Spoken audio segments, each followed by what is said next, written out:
be that, and usually that means it's ready, but I want to double check since we are doing a stream and we don't want mess ups on this. Waiting for it to say it's online. Come on, stream. Oh, actually I should also update this.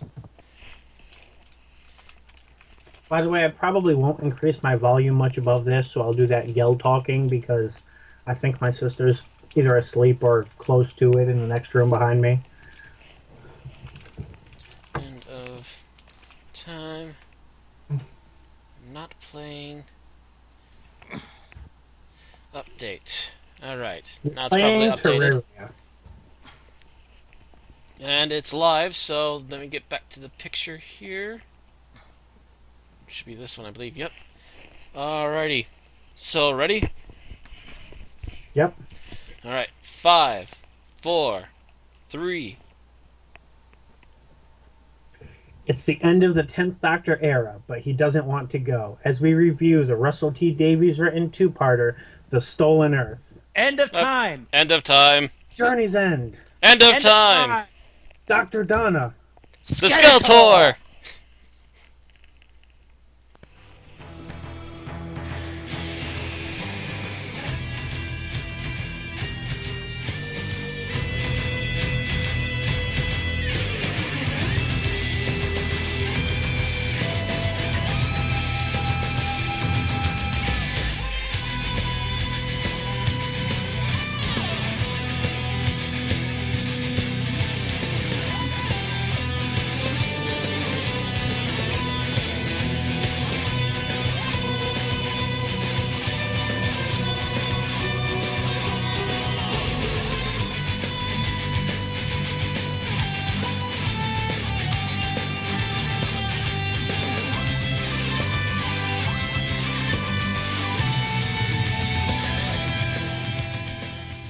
Okay.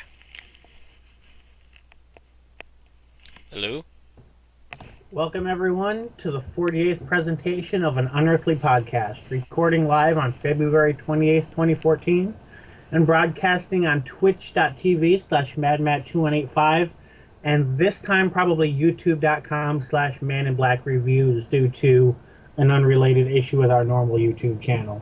Yep. You can follow us on twitter.com/unearthlypod and facebook.com/unearthlypodcast. I am the Man in Black, and once again we have Romeo Moon. Hello. As well as Mad Matt. Hi. And Ronson. Always a pleasure. Our I believe news this is this week. episode 48, isn't it? Yes. Yep. I did say Thought that, I'd throw right? that in there for the records. I Yeah. can't remember now. Oh well, it's in there now for sure. Say, and the script I was reading said the 48th. I'm hoping I said that. You didn't, but I just threw it in there to be sure. Our news this week begins with executive producer Stephen Moffat's announcement that sometime in the near future he will be leaving Doctor Who. Yay! Thank you. This is probably going to happen, although this is not confirmed, that this will probably happen after Series 7. Maybe after the Christmas special for 2014. You mean after Series 8? Yeah, Series 8, sorry. Series 7 with wishful thinking. But yeah, after Series 8 or after the Christmas special following Series 8 is probably when he's going to step down. And by the way, Randy, you did the wrong yay. Supposed to go yay. No, because I wasn't lackluster about this. I want him gone. Don't let the door hit your butt on the way out. Don't let the dog bite you where the door should have hit you. He does say that when he gives up Doctor Who, he'll still be working on Sherlock, and that Doctor Who has prevented him from working on other things and consuming his schedule. Whereas we feel that other things have prevented him from giving his all to Doctor Who. Yes. Yeah. I'm fine with him continuing Sherlock. I honestly don't care. By all means, I don't as care long as if he he just picks decides something and goes to with tap dance naked in the middle of Trafalgar Square. I just don't want him working on Doctor Who if he's not giving it 100%. Exactly. See, Even if he is giving it... Go ahead, Bill. I don't mind him writing 2 episodes a year. But when he's writing 3 episodes of Sherlock, 5 episodes of Doctor Who, and forgetting to edit other people's scripts, then it's a problem. Yes, exactly. When he This is can't see the obvious flaws in continuity shooting themselves in the foot, then there's a problem. it's not even continuity. It's obvious continuity holes in the same episode. That's what I was going to say. The continuity flaws between seasons, not as much of a problem. In the same episode where we have an Eye of Harmony and fuel rods within about 10 minutes of each other, then it's a problem. Yeah. He can't keep it the same from scene to scene. He can't keep his villains the same from episode to episode, even though they have the same name. And are It's- supposed to be the same species. Yeah. The interview I saw for the few lines that he gave, he just seemed kind of exhausted and burnt out. Which is why he I'm should have not left s- sooner. Yeah, he really should have. He should have left with Smith. Yeah. You know, when Tennant left, they did a complete overhaul of who was working with what. Which I was going to mention ties perfectly into our general podcast discussion today. So, great timing, Moffat. I'm glad that you watch our show and decided to help us out. Yes, indeed. But yeah, when Tennant left, Moffat took over. RTD left. Everybody else left. So yeah, Smith Lee is leaving. 3 years later. Really, he should have been thinking to step down there, but I guess he was trying to stay as long as RTD stayed, which because he had the extra season with the Ninth Doctor. Right. And yeah, this is actually going to give us 5 years of each executive producer on the show. So that's not too bad. If he went past that, then it would start to get a little long. Then he's getting into John Nathan Turner time. Yeah, Exactly. and we don't need a repeat of that at all. No, we don't. Of course, the question is now that Moffat will be stepping down, who will be taking his place? Briggs. Neil. I'm pretty sure we're not getting Neil Gaiman. As much as I would love to see Neil Gaiman as the showrunner, I would, give my firstborn for that, pretty much. It's not going to happen. Probably not. We might see Briggs, however, and this is concerning me more. I think more than likely we're going to see Gaddis. That's what I was afraid you were going to say. Yeah, and that's a possibility. Because Gaddis seems to be Moffat's number 2, his executive, and Gaddis's scripts are not the greatest we've seen. And of course, they still work closely together on Sherlock anyway. So if that happens, then pretty much Moffat's still going to be in charge. He's just going to be the puppet runner instead of the actual showrunner. On the other hand, Gaddis did give us an adventure in space and time, which was freaking beautiful. So maybe if he's allowed to actually do what he wants to do in the way he wants to do it, maybe it'll turn out better, but he's yet to completely prove us on that. Yes. He just needs to stay away from Sherlock-esque stories. For a start. The important thing. And he really needs to show more attention to detail. Mm-hmm. Because a lot of Moffat's problems that I have is they're bad guys is I'm a bad guy because I'm a bad guy. There's no explanation for why. There's no reason. To which half the D&D players any of us know would run in there, start smacking them with a sledgehammer, going, "No! Detail! Background! Another problem Moffat has is that his final confrontations tend to be a little anticlimactic. Yeah, that's At the other least cliff if fall of he's him. writing on without any time to work on it. Right. Power of 3 in particular sticks me out as being one of the worst case faults of that one. Yeah. Yeah. Although Well, the there's chicken also the dance fact box that- is still funny. There's also the fact that several of Moffat's most famous written speeches for Matt Smith generally just turned out to be blustering that actually either failed or had no impact on Yeah, the that episode when that beyond that happened scene. in the Pandorica, it was good because it was kind of a deconstruction. It surprised you that it didn't work. The problem is that began to become a running thing. Yeah, and that's And not the way the Doctor is supposed to run things. right. Normally, he has a big epic speech when he knows he's got it on. When he knows he's got the upper hand on this. And So lately, it's been one botch after another Or after not another. even necessarily the upper hand, but when he's got the moral right and is going to definitely succeed in some way, even if that success is be exiled instead of executed. mhm. Still, either way, usually he does a speech when he knows he's going to win, and Moffat has been making Matt Smith flub on that so hard lately. Another problem Moffat has, and this while this works some of the time, it doesn't work on a regular basis, is that it's always up to the companion to save the day. The Doctor tries, the Doctor fails, the companion or the Mary Sue comes in and actually does what needs to be done. Well, that's good once in a while. The fact that he has You way know, too many Mary Sues in the show already. I'm trying to think now if he's ever had a time where the doctor saved the day and it wasn't because of what he was told to do by the companion. now, I'm fine if the companion says something that's completely aside and it just triggers something in the Doctor's mind to do it, because that's been something that's gone on in the show for years. Yeah, Like for example, Day of the Doctor, pretty much the entire solution was the idea of the companion and was Yeah, spurred to happen by the other companion. correct. Yeah, the companion was Which, basically by the saying way, this is. was a brilliant moment for the companions. Mm-hmm. What really the entire thing was conceived by the moment, which is actually something I don't mind. yeah. Right. The Which is fact something that far above any of them. I'm considering the moment in this case to be at least a quasi companion. mm, I consider it more of Ghost of Christmas Future. I consider that to be fine, Bill, for the moment to do that, because apparently the moment doesn't want to be used. Right.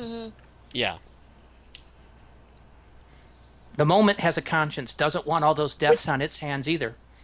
Which, by the way, means that there's still a super powerful Omega Rassilon Time Lord super weapon floating around the universe that.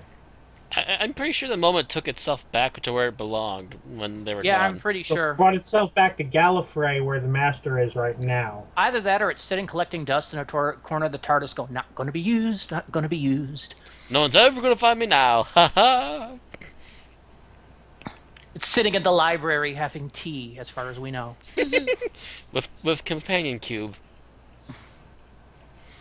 The moment in aperture Bad science. Matt. Let's not go there, Matt. Bad Matt. GLaDOS Just with the because- moment is wrong. Just because it's cube shaped and it contains companion does not mean that it needs to be brought with the companion cube. Yeah, I don't want to think about GLaDOS with access to the moment. It is not right. I'm not saying that GLaDOS has access to the moment. I'm just No, saying honestly, it's a yeah, no, cube object it's that's not sitting there with GLaDOS, another it's- cube. It's a cube No. with a failed human inside it, isn't it? It's just, let's not go there. Let's just not go there. Let's not go anywhere near there. Did I Let's just see scare where that's Randy? going and go the opposite direction. So I here's think the it scared question: if Randy. we can't get any of the obvious choices, is there anyone that we think might possibly have a run, have a shot at getting showrunner if Gaddis doesn't go for it, Briggs doesn't go for it, and Gaiman doesn't go for it? I have no idea then. Yeah. That I'm out of ideas. Nobody there. else that has been working for Doctor Who at the moment shows any aptitude for it. Had to use It the would word more. probably be somebody they would have to bring in. Right. I have no idea who. Does anybody watch any other BBC shows that might?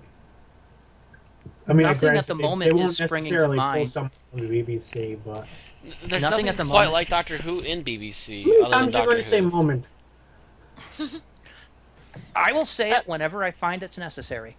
Only BBC shows that I really watch are Downton Abbey, and Sherlock, really. Yeah. Doctor Who and Who Red did Robin Dwarf. Hood? Who did Robin Hood? Well, no, Robin Hood kind of went sideways at the end. I don't know. It would have to be somebody who knows the show well, was a fan, and is good enough of a showrunner that they could, do what needs to be done. and I don't know of anybody currently on the BBC roster that can. That Yeah, I'm is not not sure. to say that there isn't. It's just to say that I don't know who they are. Yeah, I'm I not just had a sure of anyone terrifying myself, even thought. though I'm a huge fan of Red Dwarf. But at the same time, that's more of a comedy show and not an actual semi-serious sci-fi show. Mind you, So we yeah, so and we could it's get a another different kind of. Douglas Adams. If we could find another Douglas Adams, I would be absolutely over the roof happy Now, with it. Oh I just yeah, had a terrifying thought. What if Ian Levine applied for the job? Who? Ian Levine. not ringing bells. Levine. Yeah.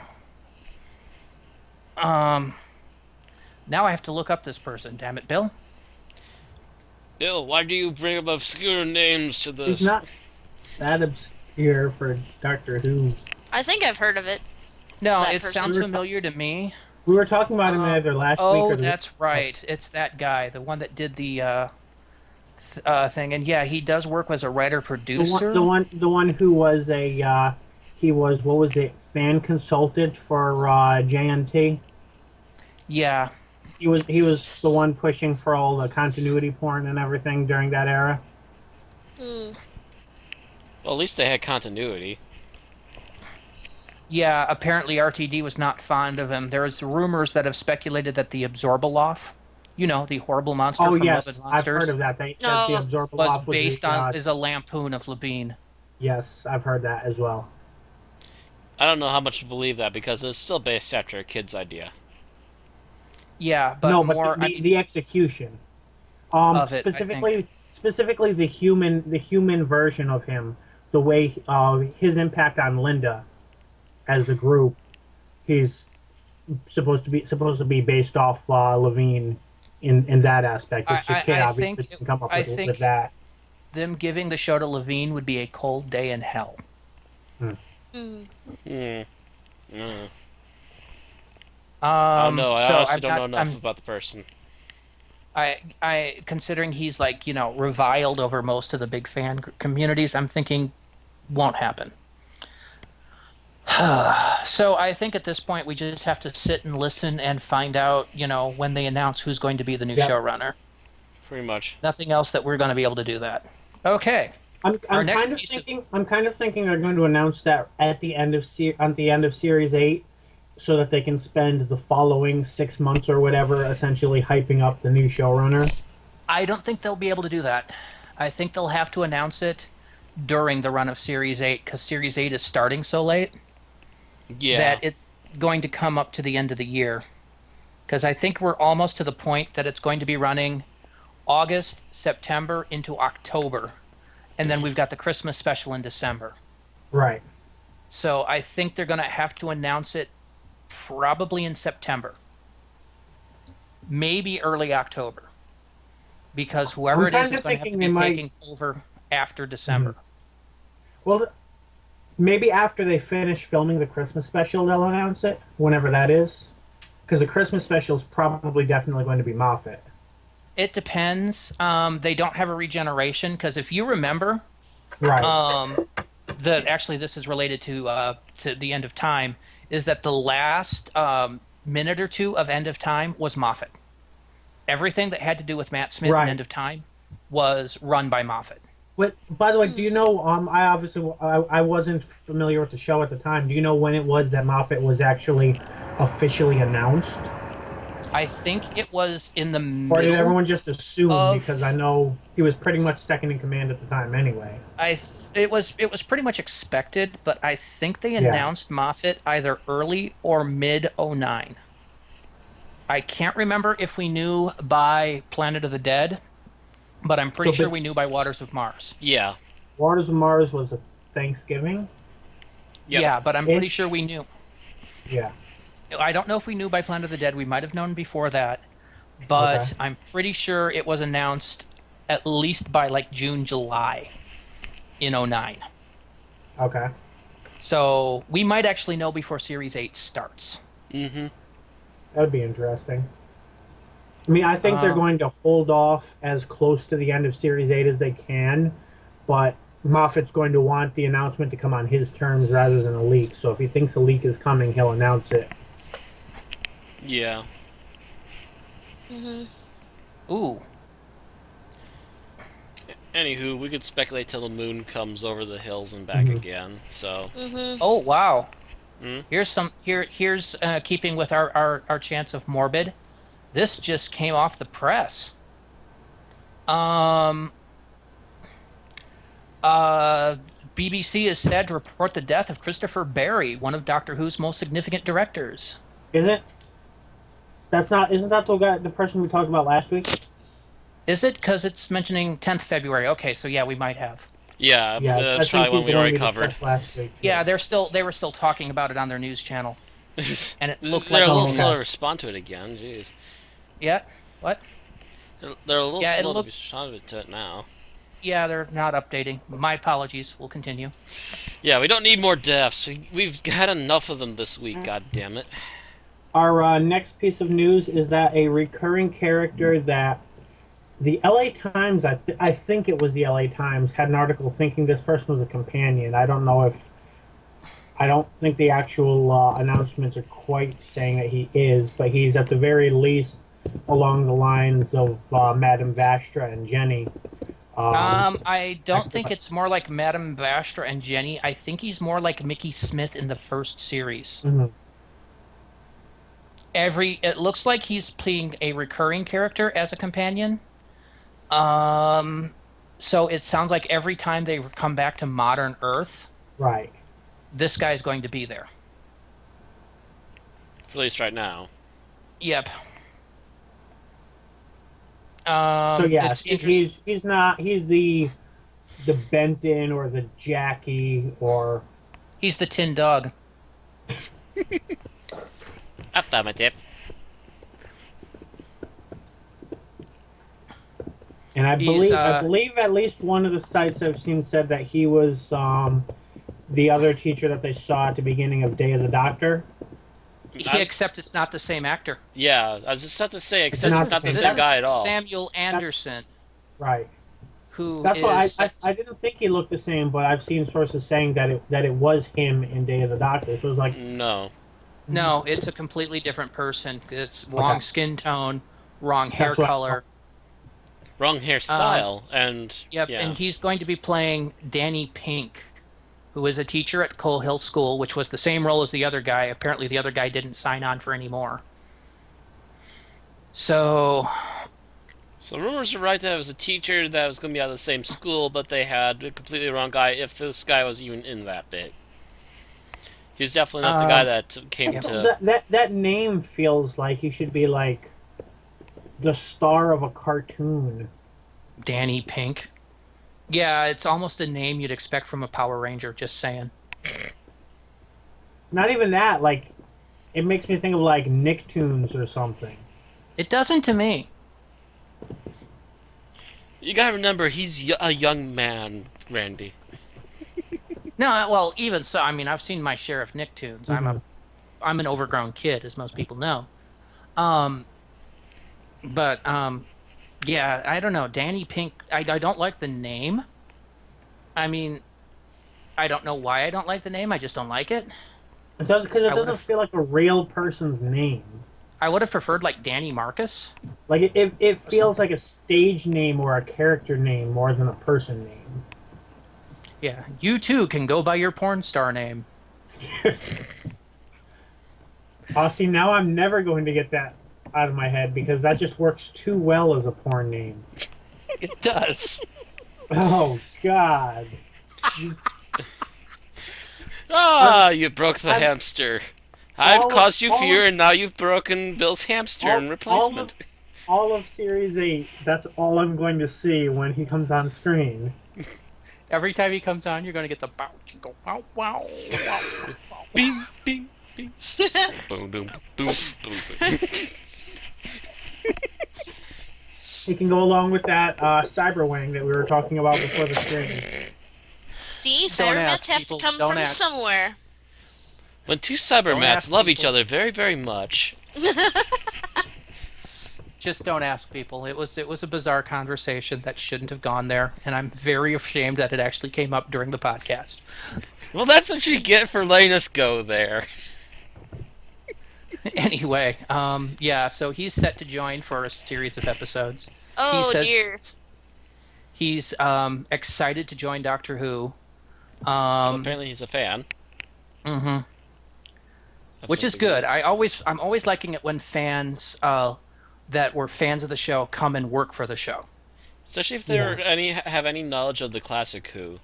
When I first heard that Matt Smith knew nothing about Doctor Who when he started, I was a little bit I did have a little bit of a wince, but the fact that he latched onto the second Doctor so quickly, I'm like, yeah, he's like a lot of the other early Doctors.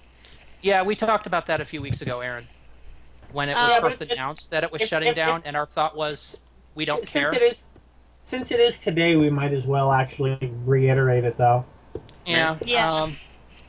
Doctor Who World's Worlds in Time is shutting down. Oh, Yeah. also known No, as one of we the did world's talk. crappiest MMOs. Yes. that. Never mind. Yeah, that Yeah. thing, Yeah. that Flash game. Yeah, we Yeah, talked it- about that a little bit, but today is the day it's going down. It doesn't even Mhm. So if deserve you a really- 2-foot grave. if So you're if you going to really do it, love Worlds in Time for some reason, spend the next however many hours playing it. about probably 2 or 3 hours. it's probably another half an hour if it's on Eastern time, but maybe shut down already if it's working on GMT. Yeah. I don't know who's in charge of it. It might be on West Coast time. I don't know, but It's going to where down. all boring Flash games go. It's going to Flash hell, Mm-hmm. and in my So opinion, it's going to be good riddance. surrounded by badgers and Trogdor. Pretty I'm not much. sure that those are exactly bad. They're cheesy No, and but they overhyped, pretty but much. I mean, they're pre-YouTube internet things, so they certainly have died and gone to hell by now. they died. But I I don't know. wouldn't necessarily say they've gone Ultimate to Showdown hell. of Ultimate Destiny is still around. Mhm. Some memes never die. This one will be going to hell. All It'll your be base going are belong to hell us. and die because it is. If it had God been, damn if it, this now had I come want out the as doctor to have a llama.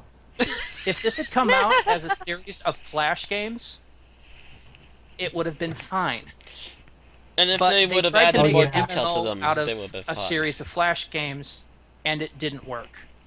Right. Yeah, they So, tried to make a plot of it. And Go it's back just to like, the drawing board. Give us a proper Doctor Who MMO, and I will probably be going here. Take my money. Yeah. Almost as hard as Elder Scrolls is doing to me right now. Here, take Or my money. Here's an idea. There are lots of people out there making homebrew or hack Pokemon games.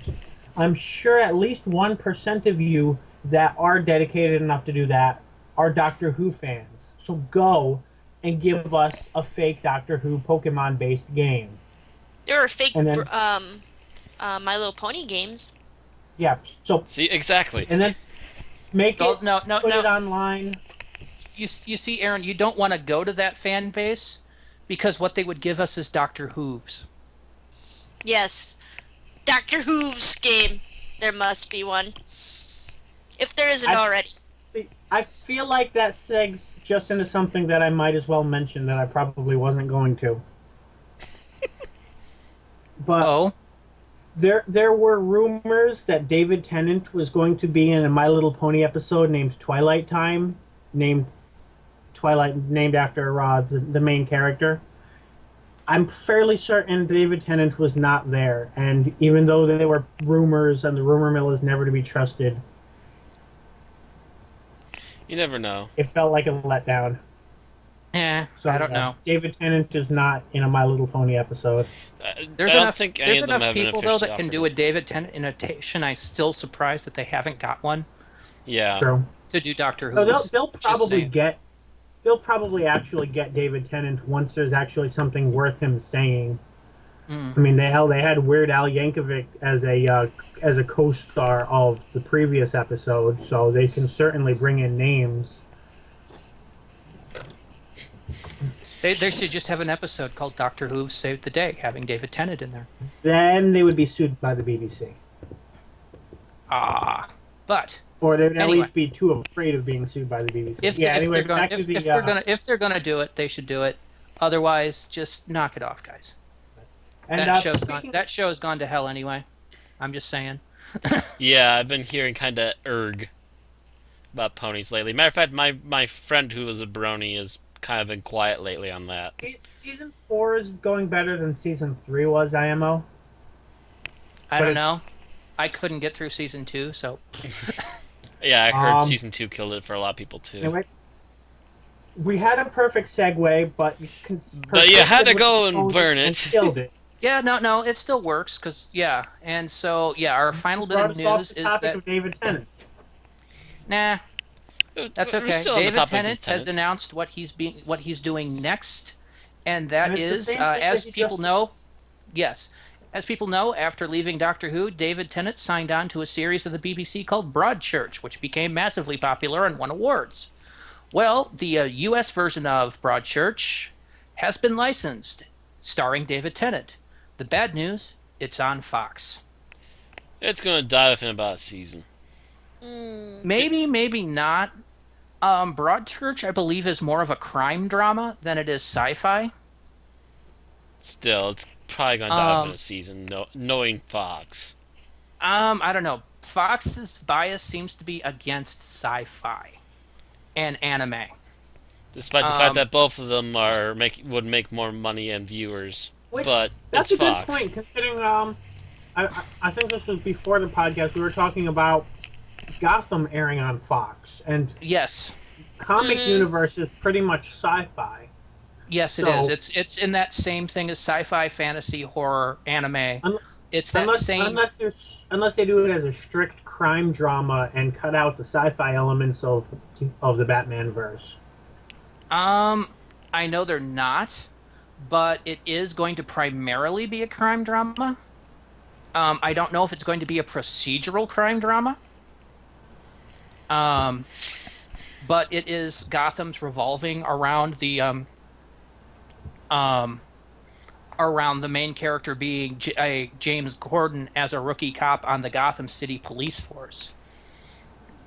But it's Oh, also going to be telling origin stories of like the Penguin, the Riddler, and Catwoman. right. By the way, So, David Tennant in a crime drama. He's following in his father-in-law's footsteps again. what crime drama was Davison Well, in? it was I'm trying to remember the Because actual name of his it. main thing was All Creatures Great and Small, and that really wasn't a crime drama. No, No, I'm trying to I remember. know what Bill's talking about, but I can't think of it. It It was was the not that show I long was ago, was watching it? until they took it off of Netflix streaming. I Yeah, wanna he get was the on it actual not too correct long ago, title. wasn't he? It was like it was within the past 15 years. Let me see if I can narrow it down more. The Last Detective. Law and Order Uh, UK. yeah, he was in Law and Order UK along with Freeman Agyeman. But The Last Detective is what I was thinking of, which started in 2003 with 4 seasons, which I guess Uh, gained popularity because it was less gritty than most crime dramas. mm. Hmm. Well, you know, with Gotham, it better be gritty with a side of fries. You know, And it an has extra to side be. of more dirt and grit. Hmm. Yeah, you have to take all the dirt and Yeah. grit from all the other crime Well, shows, put it in that one, and add an entire is another that, dump truck full of grit to it because you got to have corruption up the wazoo. well, there I was talking a little more about David Tennant and Broadchurch and Gotham, I which have doesn't not really seen have. Broadchurch, so I don't Yeah, know how Yeah, I I good have it no, haven't a is. clue, to be I have no honest. idea anything about it. All I know is that David Tennant was in it. I was just saying it's David interesting Tennant that was in it. It did he's in. really well, and he's going to come back for the remake in the United States. So, Yeah, I'm just good for which saying him. it's it's weird interesting he because was that type of show after Davison was.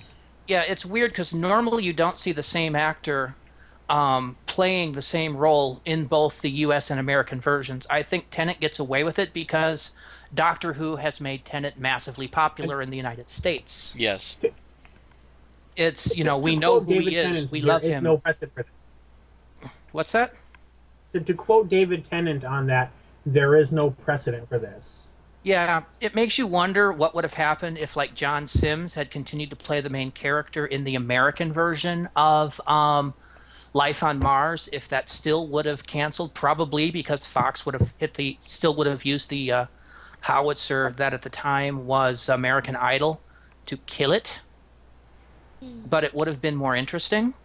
Better yet, if they Uh, would have kept some of the original cast and crew for the Americanized version of Red Dwarf. That's going back a long time, Matt. Yeah, but And that was kind they of the did. first one that really tried though too, and it sucked. They did. There was one person that came over from the American version of Red Dwarf, and that was the guy that played Crichton. Yeah, Crichton alone won't save it. Yeah. They need to bring Yeah, everybody on board. again, the issue is that in the 80s, when they tried that, nobody knew any of these guys in the United States. It's not even just that. It's the fact that they took a really good formula and then just screwed it up. Well, yeah, they did. I mean, they had frickin' Terry Farrell playing Cat. Mm, By the way, it looks like Tennant will be doing an American accent in this, so that's one reason why they were able to stick with him, because he Because is he'll try the really good American accent. stuff, yeah. He's fairly good at doing any accent, really. Yeah. I mean, you So look the at fact that they had a popular British actor who could do an American accent and therefore bring in the audiences that are like, well, what the hell's that British accent there for? it's So going to be interesting to bring in watch both. this to listen to his accent and see if it's better than um Hugh Laurie?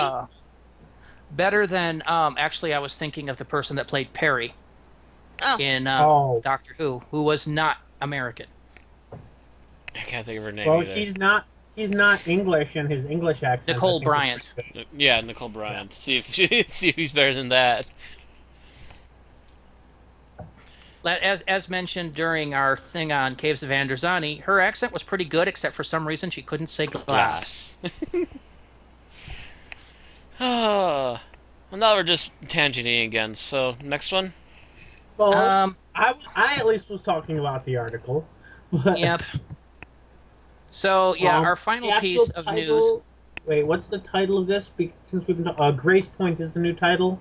I think that might be the character's name as well. I haven't No, read the too the, the, deeply the into show it. itself in the UK was called Broadchurch. The original show was Broadchurch. Grace Point is the American show. Okay. So Weird. they did So I'm change gonna both the have to name keep of the my show eyes and- out on that.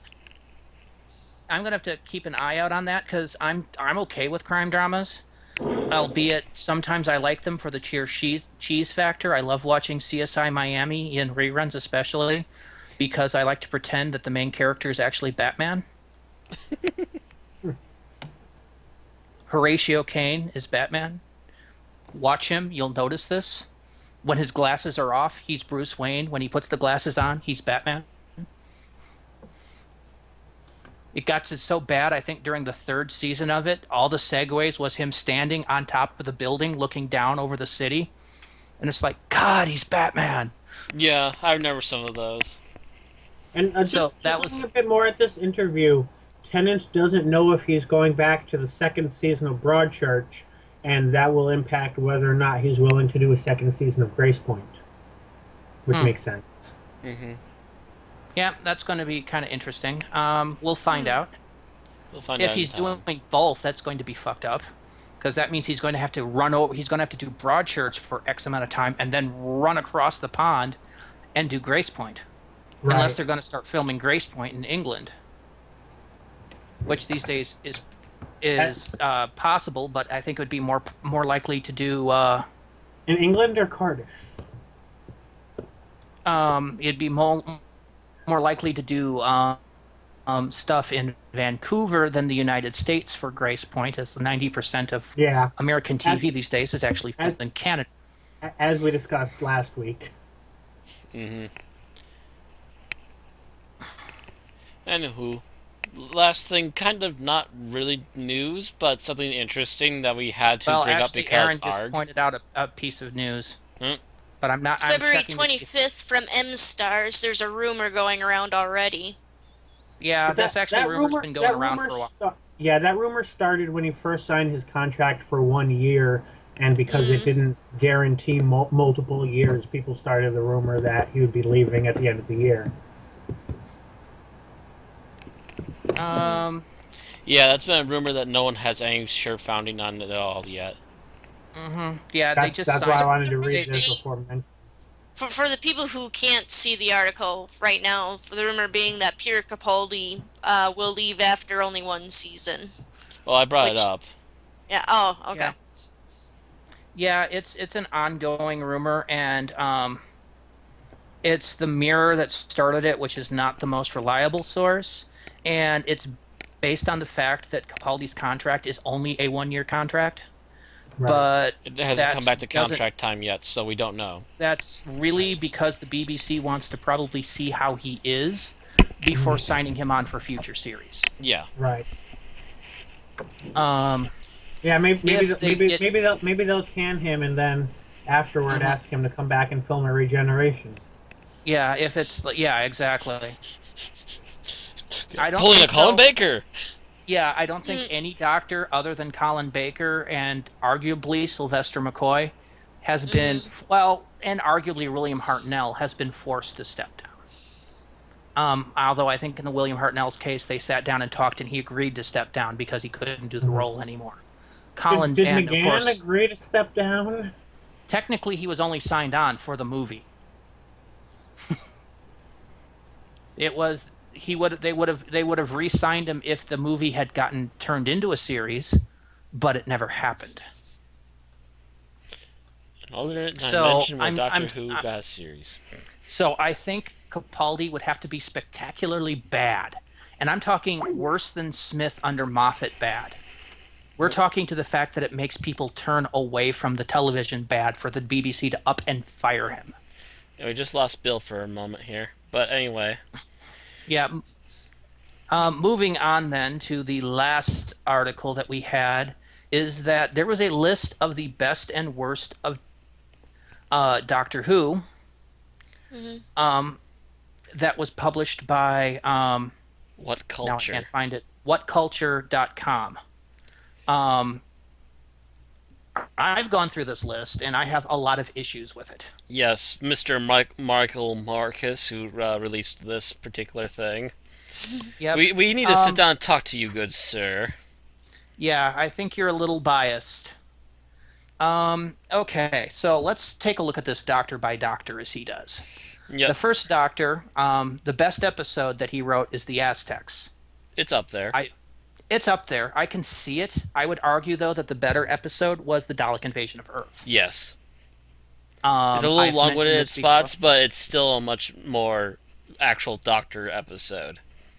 Worst episode, the Gunfighters. I agree with you there. Oh yeah, Good job.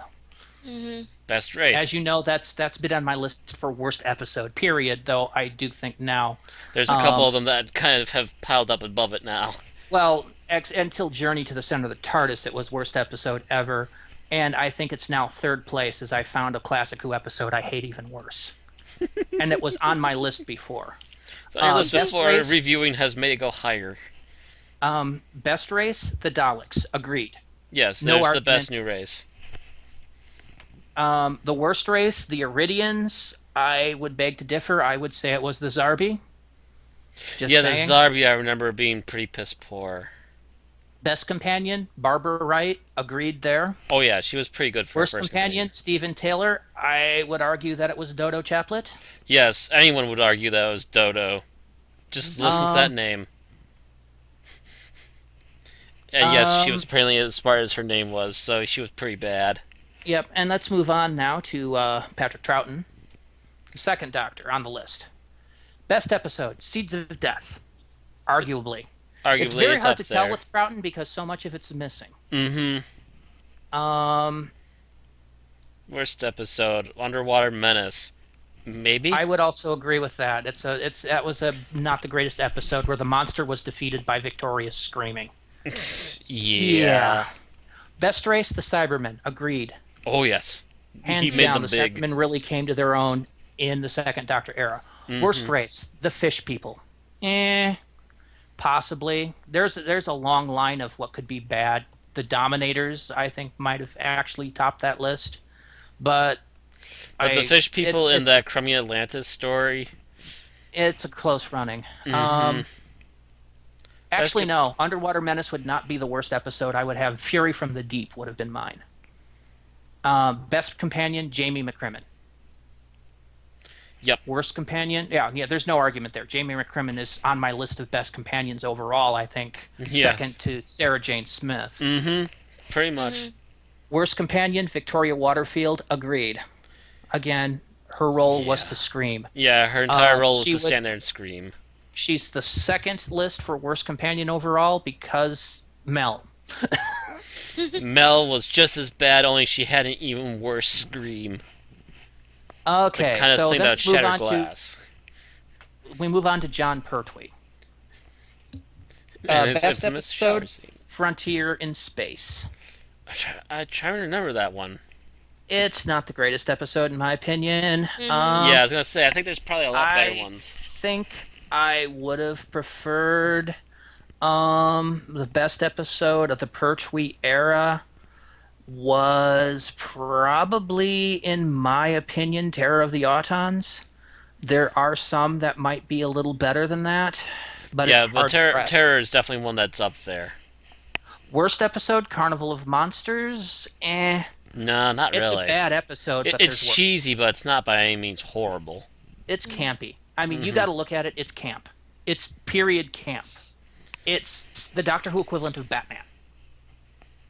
They're multicolored costumes. The plot is overall kind of campy, stupid, but it's that era. Yeah, I can deal with it. I would think that it's an the era. worst episode would have been Dinosaur Invasion. Yes. As much as I love my dinosaurs, they did dinosaurs no justice in that episode. Best race, Autons. Okay, I can agree with that, considering the fact that the Daleks were already a previous race. Hmm. So yeah, I would have actually possibly argued that the Ogrons, but it's a debate. Yeah, that'd be a debate. Worst race, the Green Death, which is talking about the big space maggots. Which are actually creepy and memorable creatures, so I would argue against Yeah. that. Yeah, they scared the shit out of me. I would possibly say the Drashings from the previous episode, from the Carnival of Monsters. But even there were worse, cheesier monsters that were done in the Third Doctor era than those. Yeah. Sea Devils. Sea Devils were pretty bad. They Mhm. weren't the worst thing ever, but they were also pretty bad. They were okay in the Third Doctor era. It was the Fifth Doctor versions of them that were pretty disappointing. Oh, yeah. I thought they were kind of creepy looking, at least in the Yeah. Third Doctor stuff I saw. But I'm trying to think of any monster that was actually really that bad in the Third Doctor run. You I want can't you really actually know think. what would win my vote? The antimatter monsters from the Three Doctors. Yeah, actually, now that you mention it. Yeah, those weren't That exactly the greatest. And I think they were technically a ripoff of a previous suit that they just remodeled. Yeah, it was not the greatest monster, and it really didn't make a lot of sense that that's what they looked like. Yeah. Best companion, Brigadier Lethbridge Stewart. Again, Arguable. they put Sarah Jane Smith on a special note here because she crosses over doctors, but winds up being second best to the Brig and to Romana in the Fourth Doctor era. Yeah, I would say it's actually a toss-up between those two. Worst companion, Liz Shaw, but she's only there for a season. So Yeah, and also she was your typical companion, which oh no, being she the wasn't. worst, you're just the typical She dumb wasn't blonde. really the typical companion because she had brains, but they But- just really didn't do anything with her, which was a shame. Oh wait, now Uh, I'm thinking the wrong person now. You're thinking Joe Grant. I was thinking Joe. Yeah, Joe would have probably been. I don't know. Maybe. I liked Joe because she was a bit plucky and she was indicative of the era. Yeah, but she was also not making any great strides for companions though either. Okay, so let's move on to the Fourth Doctor. Yep. Best episode, Genesis of the Daleks. Agreed, hands down. Oh yeah, Genesis of the Daleks. Genesis is definitely one of his There strong is, points. it is probably one of the greatest episodes of Doctor Who of all time. Mm-hmm. It is a joy to watch. It is 6 parts, and it doesn't feel like 6 parts. Oh yeah, it flew by the last time I remember trying to watch it. It's a great episode. It introduces Davros, which is its only downside because this means that whenever Davros is around, the Daleks become the second bananas. They become flunkies. Depends on how you look at it, but yeah, Yeah, I I'm can not saying I can it's see bad your in side this of one. it. Yes. If they had kept Davros dead and didn't bring him back in later episodes, i.e., Destiny of the Daleks and thereon, it would have been absolutely perfect. But Again, I can see your point of it, but I have my own opinions on that. worst episode, Planet of Evil. No. I've seen worse. I've seen far worse, even in the Fourth Doctor's run. Yeah. Yeah. I mean, even the Invisible Enemy, which I like because it introduces Canine, is cheesier than Planet of Evil. Yeah. Yeah. Meglos particular stands out to me as a particularly bad episode. Where you're being chased around by Cactus Doctor. Oh yeah. Yeah. I've seen still images of that. Best Race, the Famazi. Yeah, I'll agree. The Famazi were pretty cool. I really wish they'd done more Oh, with them. Leisure Hive. Oh, yeah, yeah, yeah. Yeah, Mm-hmm. yeah. I wish they would have done more of them. creatures. Yeah. Yeah, that would have been nice to have seen some more of them because that was kind of a cool costume for the era. It was nice. Whether it's the best, I don't know. The Doctor had a lot of one-off monsters in A this, lot of really good but one-off monsters. yeah, I would have to say the Famazi is one of the ones that stand out. However, Mm-hmm. worst race, the Neiman. I have to I'm disagree. pretty sure I could come up with worse. Yeah, I think the Jackaroth or whatever from City of Death Yeah. is probably worse than the Neiman. Just saying. Yeah, just saying because they couldn't even get a really good head going for that thing. Yep. Best companion, Ramana Dvorak Nalandar. Hell yes. Yes, both of them. Yes. In particular, Romana too. But yeah, in particular Romana too. She definitely became the Fourth Doctor Romana. Sorry Worst about that. What did I miss? We're We've up to gone the on Fourth the Doctor best right now. worst. Yeah, worst Oh, okay. companion, Tegan Jovanka. I think that's very bad to put Tegan Jovanka in this list because she's only in it for the final serial. Yeah.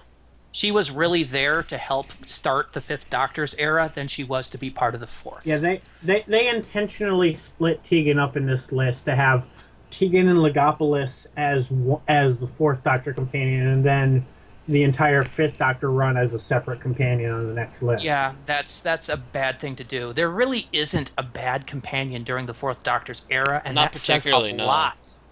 And even for though a the lot of people era. didn't care for I Adric, I remember would watching kind- most of the Fourth Doctor and still not really hating Adric at all. I would kind of pick Harry just because, as far as I've seen, he contributed nothing to anything. Actually, yeah, that's Okay, true. yeah, I would agree with that. Harry Sullivan. Harry really was Sullivan's not an needed. imbecile. Yes. Mhm. That would have been my vote, he I was guess. He was pretty much there to be the Steven, but there was no need. There's no need Yeah, for a 'cause they Steven, originally so they thought the dropped him Fourth like a Doctor bad was egg. going to be an older guy, Mm-hmm. and instead they got Tom Baker. So they'd already hired him to be Harry Sullivan, and went, "Oh crap, what do we do with him? Okay, we're writing him out." Which is bad because Tom Baker and Ian Marter became very good friends. Ian Marter was the guy that played Harry Sullivan. Yeah. Oh, by the Didn't way, they write in some that novelizations or something. Yeah, he wrote a lot of the novelizations, and he and Tom Baker were working on a full cinematic movie they were planning on releasing, which was That's Doctor right. Who Meets Scratchman, and then they Which- saw Star Wars and went, Star Wars. oh. and went, okay, not happening. So, Fifth Okay, Doctor, so moving on to the Fifth Doctor, best episode, Earthshock. up there. I would say not. I It's like up there, but it's definitely not the best. Oh, it's a good episode. It is a good episode. I would say though, it's probably in my top 5. Mhm. I would have to go with Caves of Androzani. I was Yes. saying most people, I think, would pick Caves of Androzani. Which, again, makes you wonder why this guy didn't pick Caves. It is, and I think Resurrection of the Daleks, as much as I don't like the overuse of Davros, was also a better episode than Earthshock. Yeah. It was one of the better apparently Davros he's episodes. He's picking Earthshock because it's the episode that killed Adric. Yeah, I was So going to say, he- but look at his worst companion choice, and that'll probably tell Yeah. you why he picked Earthshock. Worst episode, Warriors of the Deep. Yes, that's the one with the Sea Devils, and they obviously reused the masks and repainted them, so it was just a relatively bad use of that. I would almost, Warriors of the Deep. We'll stick with Worth the Feet. Best race, the Pteroleptils.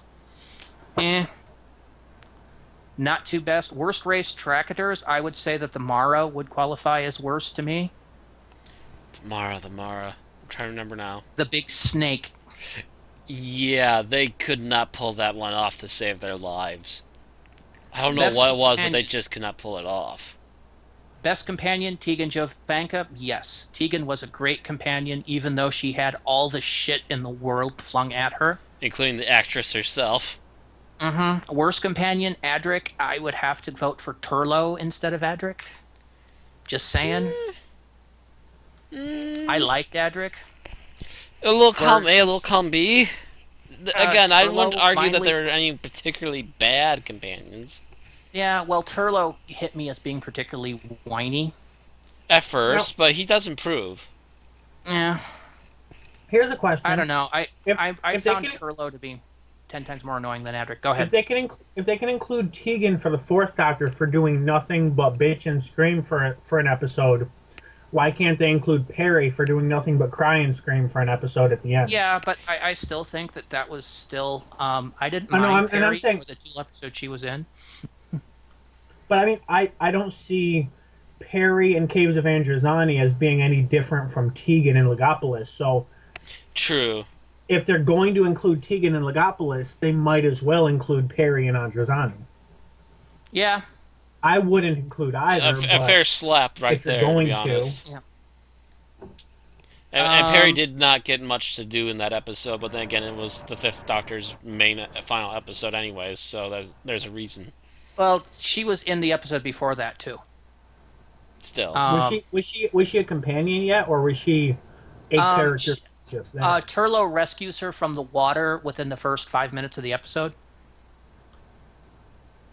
so she was a and- companion for most of the story, but it was just Correct. only her first story. Okay, though. so she did have the actual companion role. She wasn't just, oh, by the way, at the end of the episode, now we're going to make you a companion. Correct.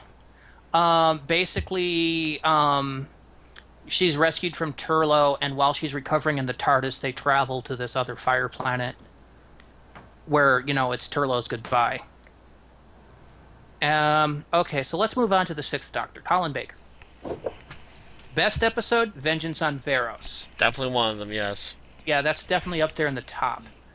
Arguably, you could say other episodes were better. Attack the Cybermen, maybe. Mark of the Rani. But Vengeance of Varos is definitely up there. It's on.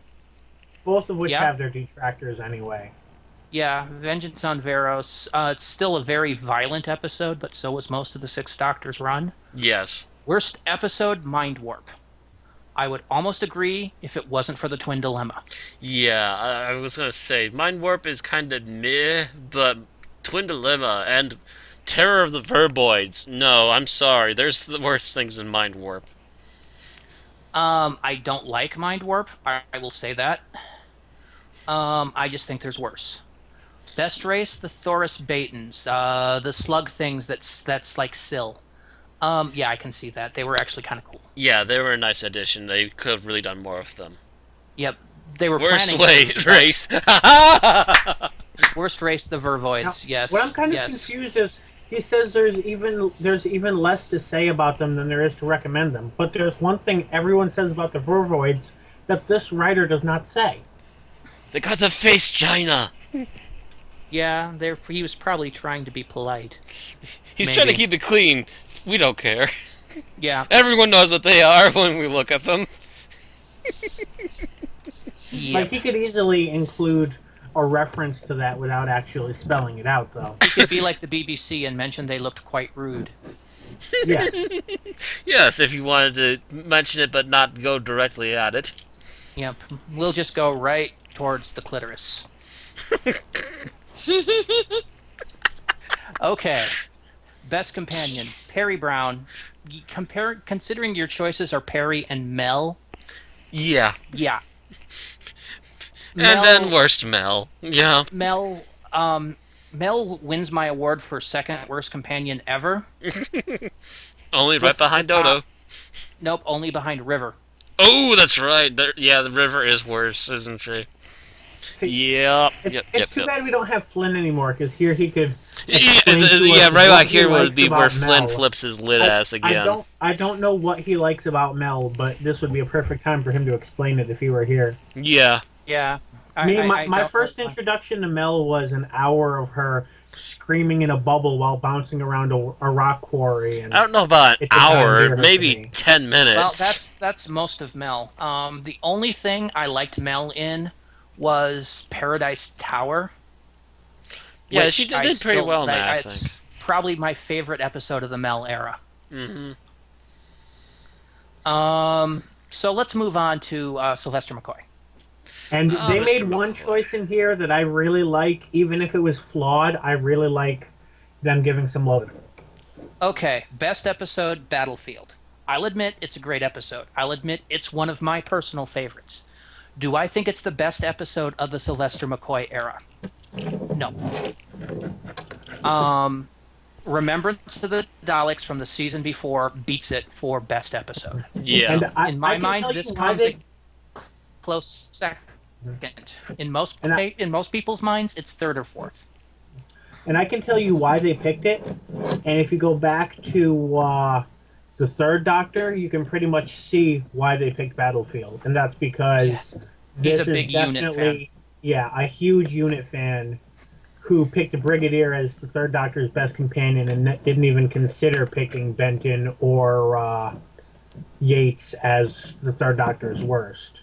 I wouldn't find So, Benton or Yates as worst because they have both have some character development along the way. no, I'm saying Yeah. I think his But choice as Liz Shaw his was choice good. was Liz, and I probably would have picked someone who was more minor than her. Honestly, I'm not saying Benton or Yates were terrible, but compared to the other people, It's that they also the consider fact that companions- Benton or Yates may not have been considered companions, but would have just been considered reoccurring characters. the Brigadier was considered though. Yeah, but he was in nearly every episode. Hmm. Benton and Yates were in a lot of them, but not most. But there were some they weren't in. And there were entire plots of major story arcs that they were not part of until the And, end. and by the way, this pro-unit bias is going to have an impact in the new Who stuff as well. Something I think we all agree that we disagree with this list Yeah. on. But we'll get there when we get there. Yeah. Worst Yeah. episode, Happiness Patrol. Yeah, I would think there might be some worst episodes in the first Doctor era, or not in the first season. Time in the Ronnie, and or God, what is that? Delta and the Bannermen might I be hear worse. Delta and the Batman's pretty Yeah, bad, I would yeah. go with Delta and the Bannerman just because I've watched it 2 or 3 times and I still can't remember what happened in it. Because your mind it's- suppresses it. Happiness Patrol, though, I can see, especially the monster at the end that is made of licorice. Yeah. I'm not sure what they were thinking there. Happiness Patrol is the last gasp of the first season, Seventh Doctor, the comedic one. What- After that, we pretty much go into the darker one, which is the more enjoyable one. Best race, Hemivores. Meh, I was never that fond of the Hemivores. Yeah, more me than any. neither. I don't know them, so I You ever would watched the Curse of prefer. Fenris? I haven't got that far. Again, I'm only 3 episodes Oh. in, dude. Yeah, the Hemivores were not impressive to me. I would have preferred more like the gods of Ragnarok, Yes. or From what I've seen, yeah. um, even trying to think of any other non-reoccurring from that era. Just No, Morgan? I like- think I'd have to go for the gods of Ragnarok. Or Morgan? like- because apparently there's a like- big thing with Although Morgan. he mentions the Hemivores are the best of a bad lot. Eh. But yeah, worst race, the cheetah people. Meh. I actually don't mind the cheetah people. I don't mind survival. He's apparently not fond of it. Don't understand And- why. And Again, he needs he to says versus the that first season. survival was his second worst episode. I like that episode. Just saying. I found Survival to be undistinguished because of its companions, as it was the worst episode of a brilliant season. Best companion, Ace. Yes. No issues there, hands down. Worst companion, Mel. Yes. Mel. Mel Mel got never worse went of 2 neither. lists. That's Mel should Yeah. have gotten duct tape over the mouth and shoved into an airlock. Most people agree with that on Mel. Okay, so let's move on to the Eighth Doctor. Not really there. I'm a little upset that he didn't actually go through some of it for Eighth Doctor, Yeah, But then again, they could have at least said Grace as best and Lee as worst. For the audio adventures, if you look in the audio adventures, yes. Oh, wait, no, just for the movie itself, yeah. Ninth Doctor, best episode, Dalek. Debatable, but yes. Yeah. Debatable, but yeah. Uh, It's definitely up there. You could also have argued The Empty Child the Doctor Dances, because those are both really good episodes. Worst episode, Boomtown. Oh, hell no. From the first season, I would have to argue that it's actually Aliens of London World War III. Yeah, I agree with you because Boomtown, I mean, I can see how you could consider it to be boring, but Bad? No. There was a lot to that if you really were paying attention. Mm-hmm. Yep. Best race, the Gelf. Best yeah, race? I would almost have to say that. I would New argue that ones, it's either the maybe. Gelf or the Jagrafess. The Gelf were Mark Gaddis's race, right? The ghost race from Second episode, Unquiet yeah. Dead. Yeah, third episode actually. But there's also many races that you could have used from End of the World. The trees, the Face of Bo. I was just gonna say Face of Bull, which would make reoccurring visits. Although he's not so much of a race as a person, but yeah. Right. The Mox of Valhoon. There's a few things you could have used in there other than the Gelf. Still, the Gelf were pretty cool. Yeah, they were an original idea, and they worked out pretty well for that episode. Worst race, Slovene. Agreed. Yeah. Agreed. Yeah, there's no best companion, Rose Tyler. Only companion, worst Tyler. Well, worst companion, Adam Mitchell. Really, that's a choice there. Although you could also... It was either... I'll say... Go ahead. I was going to say... that you have to pick Adam as worst because otherwise you'd be picking Jack Harkness as worst, which you can't really do. Yeah, that was the other thing. You could have also argued that Jack Harkness was best. And then you'd be arguing Rose is worse, and she's not that bad, at least not during this run. She's not bad in the first season, yeah. Well, here's the thing. She's terrible in the first episode.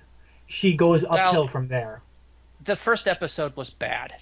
If it wasn't for the World War III Aliens in London, Rose would be my choice for worst episode of the first series. It wasn't the greatest written plot. When we review that. Yeah, it will be. Yeah, well, hold on to that for the review because we'll be getting to that in a couple of weeks. Yeah. Actually, be a few, but yeah. A couple months, yeah. So let's move on to David Tennant's era. And the best episode there, Blink. It's up there, but it's not the best. Yeah. I don't know why people are so obsessed with Blink. It's not a bad episode, but it's ridiculously overrated. The Doctor isn't even hardly in that episode. Is another kicker. Well, I mean, you can have Dr. Light episodes that are great, but... But still... I think there are a lot of episodes with the Doctor that are better than Blink. There are a lot of Moffat episodes that are better than Blink. Silence in the Library, Forest of the Dead. Family Honestly, Blood. of the Tennant era, I would consider Blink to be the best Moffat episode. But of the there's three better that he wrote in that era. Yeah. But there are definitely other episodes I would like. Yeah, we'd be arguing blue in the face on which is better because there's so many really good ones. We will cover all of the Tennant era and we'll hash these out. Yeah. Worst episode, Love and Monsters. Yeah, pretty much. Pretty much. Yeah, I mean, some people would say 42. Some people would say the Satan Pit. But by and large, I've seen a lot more people say Love and Monsters, and I think we're all in that camp. Yes, we are. I'm one of the few that will argue that it has some redeeming values. Most people just flat out hate it. ELO. That's all I need to say. Are you best saying that race? as a plus or a minus? That's a plus. Okay. Best race, the Ood. The Ood definitely came into their own on this one. Yeah, it's one of the few recurring races, too. I mean, we have the Jadoon, which were kind of cool, although they're basically just space rhinos. They're essentially space rhino versions of the Sontarans, really. Sontarans, yeah.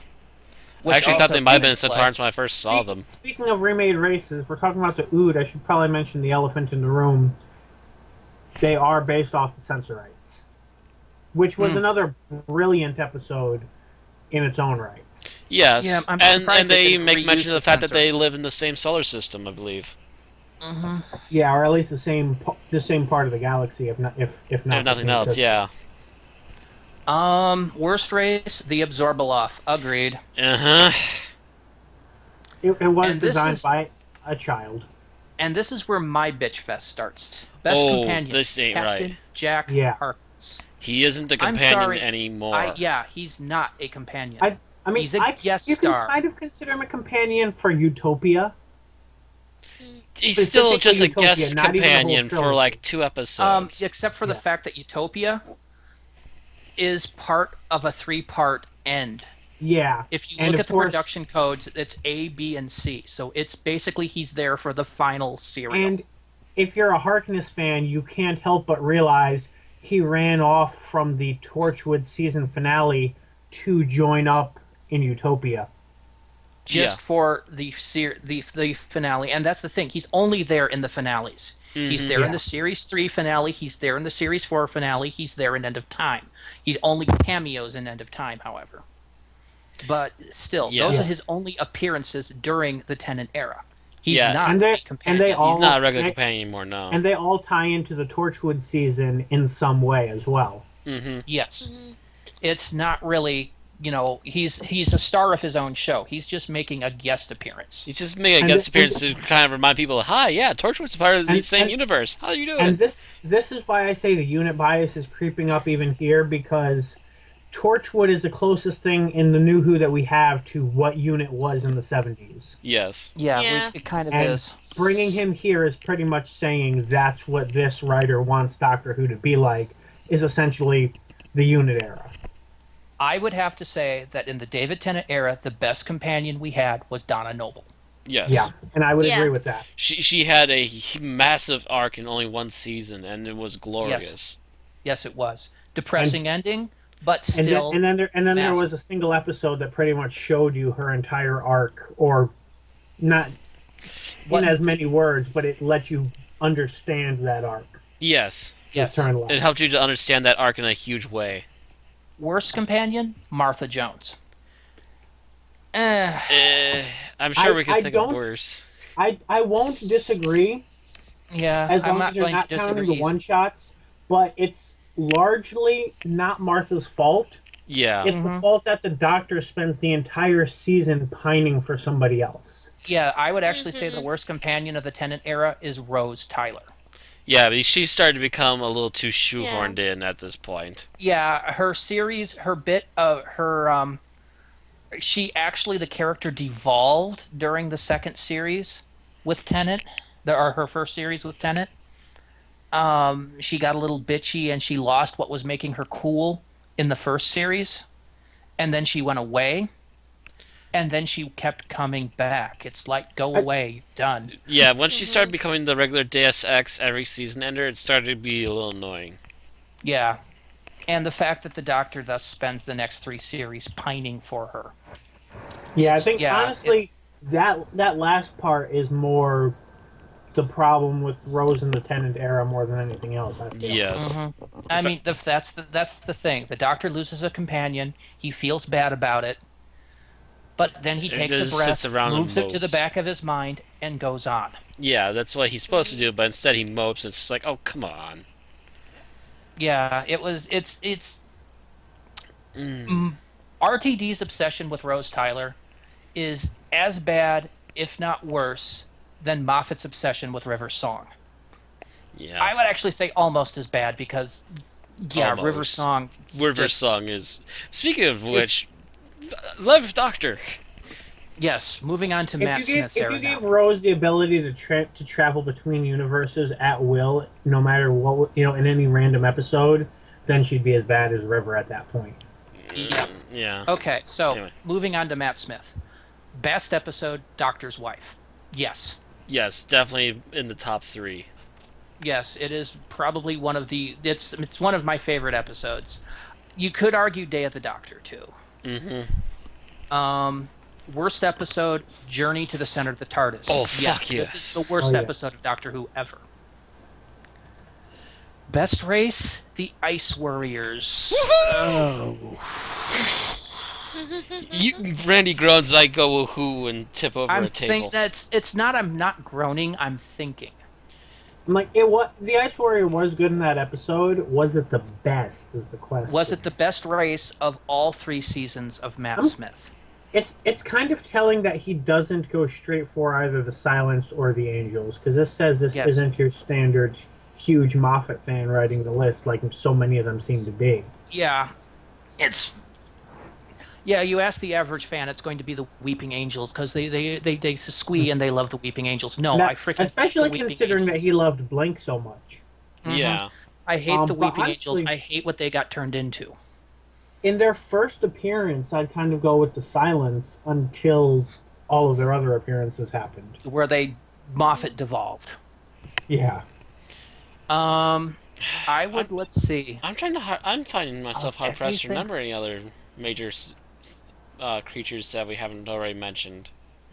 Yeah, I In- can't in I don't quite think Doctor. recall. I don't think there's anything in particular that stands out as much as the Ice Warriors does. There was Yeah. I'm like there was I The think Ice I would Warriors have was the a lava huge return. monsters. Um, There were the I'm trying to think what else. They did Oh Dinosaurs no, the lava Rise. monsters were Tennant. They just happened to have Karen Gillan Yeah. and Peter Capaldi. Karen Gillian was in that? Yes. I'm gonna have to rewatch Fires of Pompeii now. Oh yeah, that Yeah, was she had when they makeup first on. announced it. Okay, so worst race, the Saturnine, the aquatic vampires from Series 5. No, Not they're the bad, worst. but I have to actually go with either the Silence or the Weeping Angels in this, Yeah. just I because kind of go with the the Weeping Angels under that. Yeah. No, Yeah, actually, the- one specific Weeping Angel. freaking Statue of Because Liberty it was Weeping Angel. stupid enough. It was stupid enough that it can get its own race. Yes, Yeah. and they've just the Smeg Weeping Angels that devolved Liberty badly. Angel. Speaking of the Statue of Liberty, that other thing that I mentioned on Skype when I after I got kicked out of the call, did that happen to come up? Which thing? That I wasn't sure if anyone wanted to talk about the Ghostbusters. I believe he was one of the co-stars. That is that. Harold Ramis. You know, Harold Yes. Ramis. Yeah, he was Egon. Yeah, he died. I was actually just at the store a little while ago, and I saw a box of Twinkies on the shelf, Oh, and I felt thought they really, stopped really selling sad. that What? that's a stab in the heart. I thought they were discontinued. No. They got somebody bought them, and they're recontinued now. Okay. They're still even using the hostess name. They've been bought out, man. They're still there. But yeah, that's a stab in the heart, Twinkies are man. back. That's a stab in the heart. Yeah, it was. It was just like immediately. I immediately started going about the assume this Twinkie, and I kept hearing the voice, and I just got kind of depressed.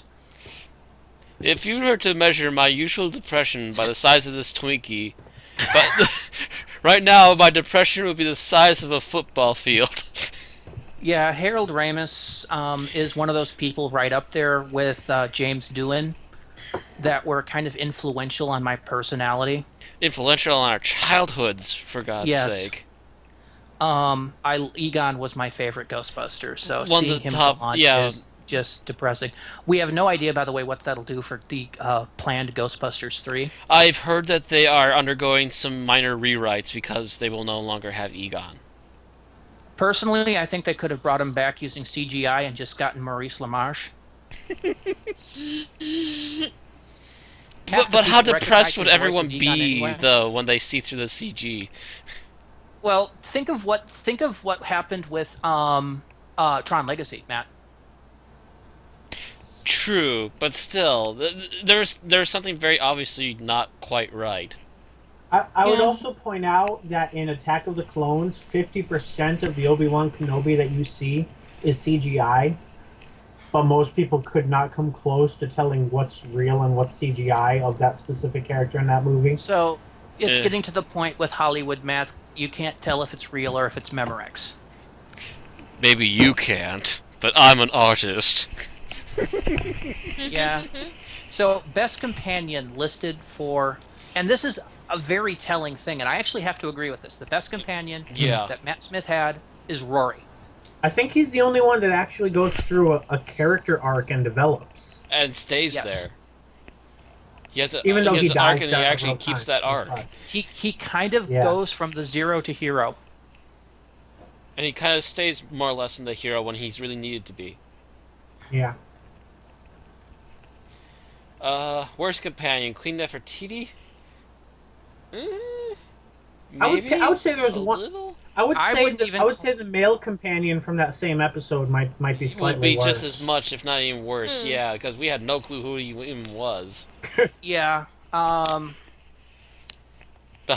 hunting guy, as we tend to recall We're him going to as. see I dinosaurs on don't a even spaceship. think. So let's bring a big game No, hunter. you're missing the big elephant in the room. The worst companion of the Matt Smith era is River Song. Oh, and River Song, yeah. Yeah, The worst true. The companion. companion we try to keep forgetting is even a companion. Is The she worst companion. is Period she a is River companion? Song. Did she? Oh yeah, she did travel in the TARDIS. She did She did travel with travel in the TARDIS TARDIS. multiple times for a good portion of a season, even. Now, Hmm. I'm still really confused why this paragraph even says that Matt Smith's tenure is so short. He It's not. actually had more God. televised adventures than David Tennant over the same period of Yeah, time, but just I'm not because sure. he I'm had not less sure if he had more multi-parters. screen Yeah, time. I'm not. I don't think I he think had more screen time. he had slightly less screen time, but Yes, because you not got to by a huge remember, amount. you're counting individual. You're counting Yeah, number of serials, and Tennant had a lot more multi-parters, which would edge him out on screen time over Smith. yeah, Just a little bit. yeah, it's kind of hard to tell there. I think Tennant had more on-air time, but you're talking. The difference is number of specials, Yeah. Yeah. which Tennant wins by 2 specials. You Hmm. Well, there's actually also, with for special. example, Matt Smith's last special was what 40. I'm not even sure how long it was. Probably just over the length of an episode. David Hmm. Tennant's last special was over 2 hours. Stuff like Yeah. that. Yeah, and you have to calculate stuff like that. It's going to be hard to tell. And Tennant started on a special, and then moved to series Christmas Invasion, whereas Matt Smith started in the regular series, and thus his first special wasn't until after he was already 13 episodes in. And speaking of specials, Yes, now that we've gone through this list, segue. we will Yeah. actually start our debate on the current or the episode of the night. Okay. I believe Randy, you were picked to summarize. Yes. Give me a second to compose myself. But, The but, but, maestro is before we decomposing. go into that a little bit, just a few honorable mentions that were not for good reason not having entire podcasts on because we've already discussed them. The next regeneration we would have discussed would be Night of the Doctor, which we've dedicated about half a podcast to already, which was longer than the actual episode was. Mm-hmm. So that's been discussed. The next would be Day of the Doctor, which we have also reviewed at great length. So there's no point going into that again. That would be the War Doctor to the Ninth. And the 9th to the 10th, we've reviewed in an episode as well as a part of a different series. Yes. Mhm. That was Parting of the Ways. Bad Wolf Um, and Parting of Ways. Bad Wolf Parting of the Ways. Yeah, we did that one not that long ago, actually. Within a year. Few months. Yeah. Yeah, within the past year, yeah. Yeah. Well, everything we've done is technically within the past year. Almost. I think actually we started in January last year. Series 7 started a year and a half ago. Okay, so everything we've done's in the past year and a half. I would actually say that Bad Wolf Parting of the Ways was in the last 6 months. Because Can't I remember for sure. actively remember doing it, so... But yeah. Let's see. So, Randy, whenever you are ready. All right, so we start out with the Doctor arriving on Oodsphere and talking to Ood Sigma, who asks him to join the group, which everybody's having bad dreams. We've also seen a little bit earlier with Wilf coming back from Series 4, also having bad dreams and talking to somebody. The Ood show the Doctor a series of visions involving the Master, a couple of people he doesn't recognize, and, Wilf suffering. The Ood's hinting that this is something that's leading up to the end of time, and the doctor quickly runs out the last vision, which is the master's wife in jail. At the same time, the master's wife is being hauled out of jail to being forced to participate in a ritual to bring back the master from the grave. Um, the ritual seems to go off like a hitch. The master is recomposing, and his wife. Anyone remember the name of the master's wife? Anybody? Was Anybody? it Bueller? Lucy? That's popping in Lucy. mind. Lucy. Yes. Pulls out a vial and throws it into the master, interrupting the process, which results in the entire prison that she's in blowing up. It's the anti-life Killing, equation. yeah, killing everyone there except for the master, who manages to escape. This escape is monitored by the two people that are watching, who are basically big millionaires, self-made millionaire and his daughter. Namath, I think his name was, wasn't it? Anyway, I'm not sure.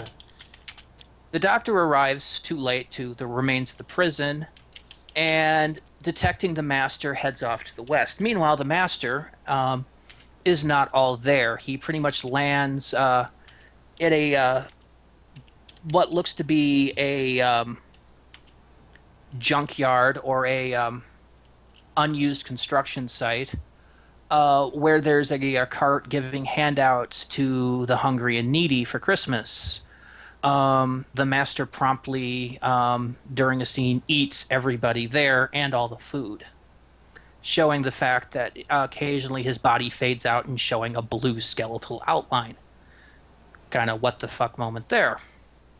The doctor tries to track down the master, but he's intercepted by Wilf and friends who talk to the doctor, and Wilf takes the doctor to a cafe where he kind of explains what's been going on with him a little bit, and tries to convince him to help Donna, who was, of course, being Donna, without any memories of ever traveling with the doctor. The doctor, of course, says he can't help her, and then goes on to try to face the master. Finds the master that night, and after a brief, almost fight, the master mentions, of course, the pounding in his head, which was mentioned previously in Series 3. Mm-hmm. The doctor puts his head to the master, and to his surprise, he can hear the pounding. This is different than in Series 3, where the doctor couldn't hear it. The master, now, vindicated that the sound is there, takes off into the night, and is promptly captured by a helicopter and an assault squad who fire shots at the doctor, who has to get away. The master's taken to the Namath estate, where he's treated to a meal and wanted to help with the special project piece of alien technology he has.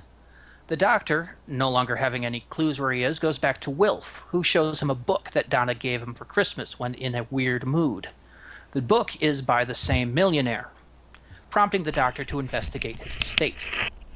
Doctor gets there, locks the TARDIS out of phase so the master can't get it, and runs in and basically sees two aliens in a shimmer, a disguise field, that were also helping. They're from the race that created the device, trying to salvage it, and basically wanting to fix it and pull it out from under the noses of the humans. Unfortunately, while they're displaying this to the doctor, the master finishes his work on it and promptly takes control of it and uses it to expand his template over the entire human race, turning them into, as he calls it, the master race. That's right, 6 billion people, all the master. Yeah, that creates some nightmare fuel. Yep.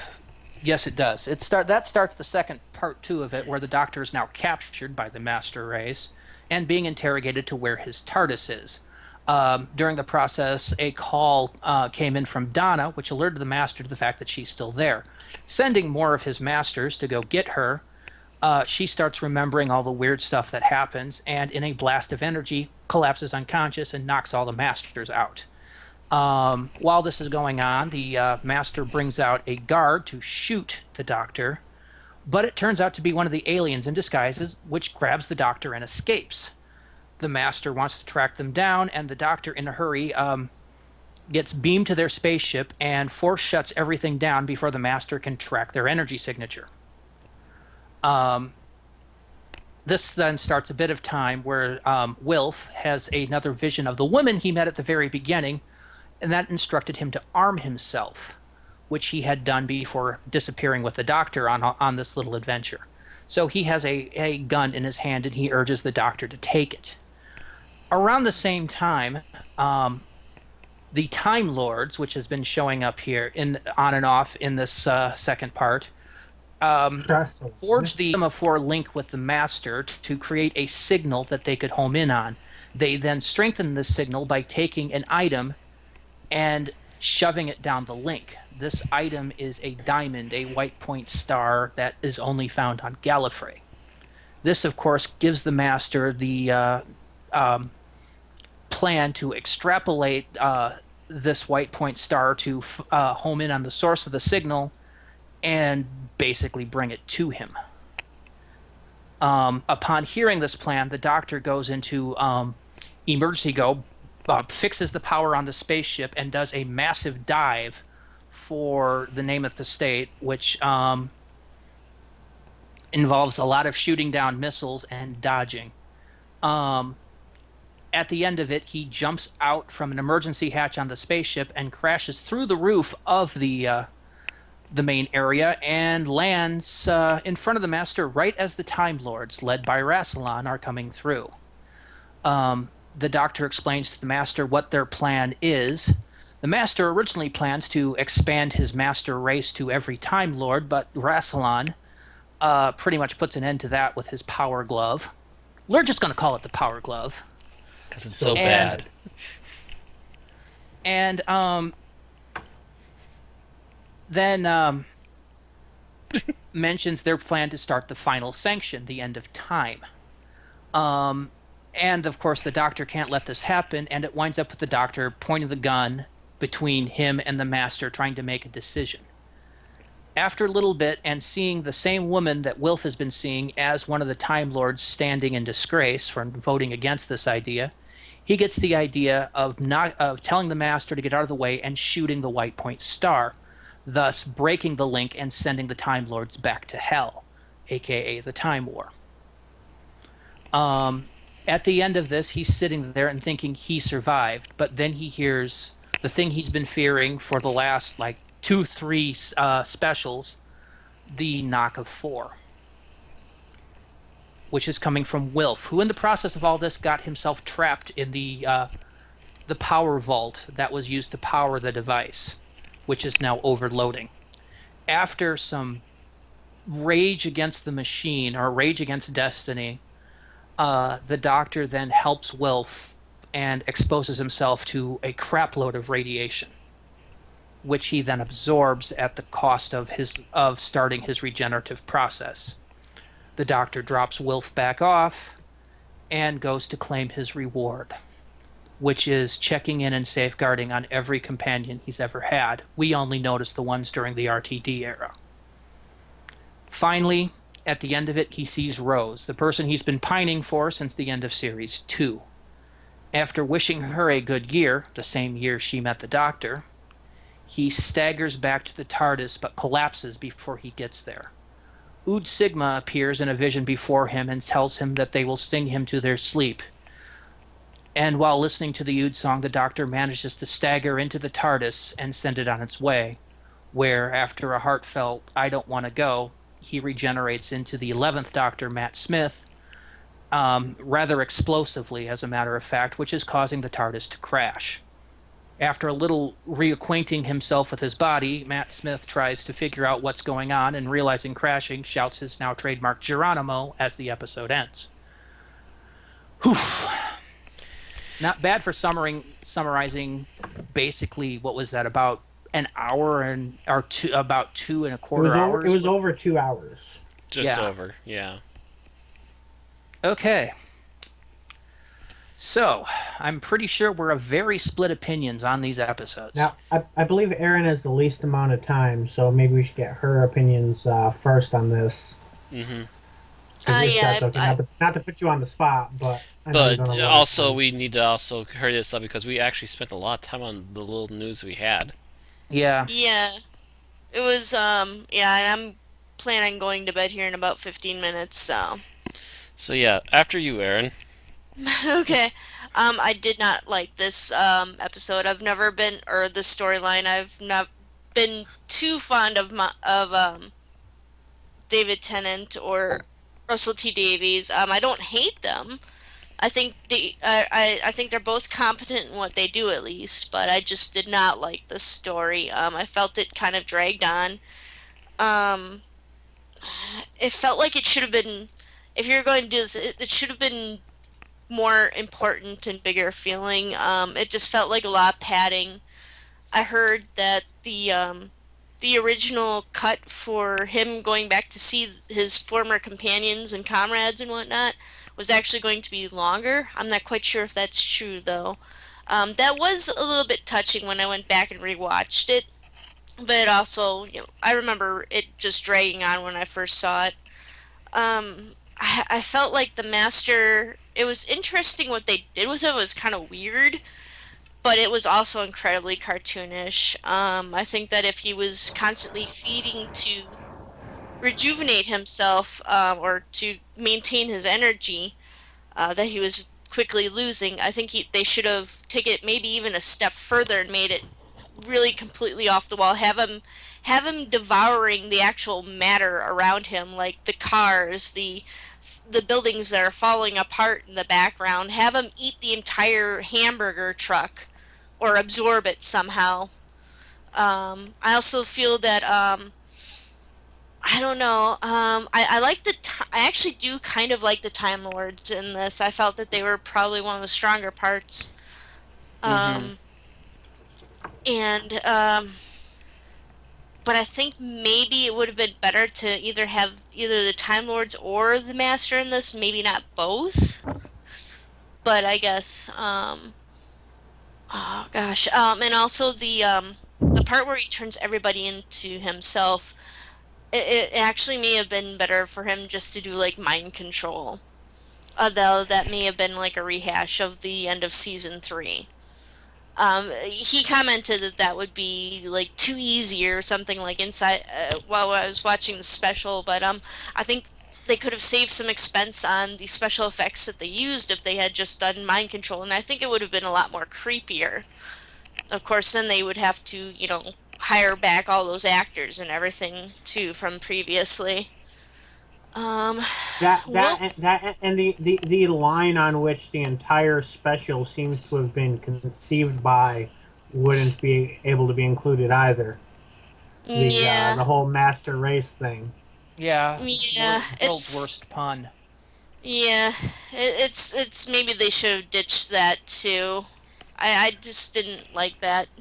I didn't really like it. I felt like it kind of fell flat. I think I could tell that he was trying to go for something really big, and Yeah, it just it didn't was feel a big good enough. idea, but they just didn't go far enough with it. They did not do it well enough. Yeah, and you could tell. I think, and you could tell that it was coming off of their run of the final specials that they were doing. Like, obviously they're not going to do it at the very beginning because Tennant's he's regenerating, he's transforming, he's not going to be around for like the subsequent specials unless they did something really strange where they reverse the order. Like, and like the subsequent specials turned out to be like prequels to the stuff that we had already seen, which I guess you could do it that way, but I don't know if it would really work for Doctor Who. That's kind of what Moffat did with the Silence. Yeah. Like where Um, you have more budget at the beginning when you're first making the specials, so he could have thrown more of a budget behind this if it came out first, but then again you have to work around the whole continuity of of the subsequent specials, so, and even then you still risk running out of money for it. So Mm-hmm. I had actually heard quite a long time ago at ICCon, I think it was 2010 or something. Yeah, it was 2010. Michael Thomas, who was responsible for bringing over a bunch of the books, unauthorized like books or whatever, unofficial books, but he still had to deal with the BBC suits and everything. And during a panel, he said that the whole reason why they wound up doing the specials was not just that Tennant was off doing Shakespeare, or was it they hurt his back? I can't remember. He was doing stage stuff. Yeah, Yeah, he was. Yeah, he was doing theater. He was doing He was Hamlet. doing. Yeah, it's not just that he was doing that, but it was because the BBC had to switch over their from analog to digital, and that nearly bankrupted them. That's why they kind of ran out of money for doing a full season that I, year. I think Davies was also wrapped up with his own stuff and not really able to throw himself into a full season either. I think Davies was a bit burnt at this point. Yeah, exactly. I almost feel as if Tennant should have regenerated at the end of the fourth season, and maybe I just have them scrap the idea of the specials, save that money for the Um, upcoming season. the thing is, at the time of the fourth season, Tennant didn't know he was stepping down. He Hmm. hadn't decided. Yeah, he hadn't decided yet at the end of that season that he was going to for sure step down. And He even didn't then, decide they knew until things like were going to be complicated, and things got only more complicated as time passed. he knew by I think broadcast end of the fourth season, Yeah, but because not I by think filming end of the fourth season. by the time they announced the title of the Christmas special that year, he had already announced that he was going to be stepping down, I believe. So that was, of course, the next Doctor, which was a play on that whole announcement. Mm-hmm. Mm-hmm. Yeah, Um, he at that point he didn't know. He because it was hinted that he might step down at the end of series 4, but then he said no, he's on for another year. He signed another year contract. And then they basically did the specials, and he basically decided, nah, I'm gonna head and go and leave. But I think Davies was also burning out massively, and I think Yeah, that's a problem that the Doctor Who showrunners have. And Davies burnt mhm. himself out because he tried to do too much. He had yeah, Doctor Who, Torchwood, Sarah Jane Adventures all running. So it was totally basically Doctor Who Confidential, well, those are Mhm. behind the Torchwood scenes stuff. Declassified. Those are Yeah, but behind the they scenes work still things. take effort from the exec producer. Yeah, I don't know if he Yeah, they was have the to be. executive producers on those. But Yeah, I'm Um, they sure do need he had to his oversee something. Yeah, they they do were need they his were part of attention to his make sure stuff that because something doesn't get out early. even the licensing and everything was all stuff that he had to be involved in and at the very least approval and such. So he Mm-hmm. still had work to do because they existed. okay, but yeah, he was royally, burning the candle at both ends. Yeah. Likewise, Moffat's having the same issue doing Doctor Who and Sherlock. He's Mhm. burning himself out, and it's showing. It's been showing for Um, quite a while. in other words, for if anybody who lands the job next as the showrunner of Doctor Who, don't do anything else. In other If you words, have don't give it to ideas for other Gaddis, who's shows, already busy with Sherlock. if you already have ideas for another show, write them down in a notebook and get to them when you're done doing Doctor Who. Mhm. Don't start up more shows while you're in the process of Doctor Who. If you do a Doctor Who spin-off, assign someone else to handle it, and they can occasionally consult with Yeah, you about stuff. Yes. But don't try to do both yourself because you will burn yourself out quickly. I still kind of feel like if Davies had, for example, split up his three main shows between, say, him, Moffat, and Gaddis, he might have been able to maintain it like that way a bit longer. Mm-hmm. Mhm. Yeah. Pretty much. If he Yeah. had I stepped, also. if he had stepped down from Doctor Who to concentrate on Torchwood and just kept touch with Moffat on it, probably would have been better. Probably Mhm. would still be doing it. Maybe, maybe not. We don't know. Yeah. Some other observations I made was that Wilfred at the beginning is kind of annoying, but he kind of clears up towards the end. He gets a little bit more. He See, stops annoying me towards the end. see, I I think I didn't mind him mentioned. at all. I didn't mind Yeah, him I at all love from the Wilf to death. beginning. But that's because we Uh, probably had a better intro to him than you did.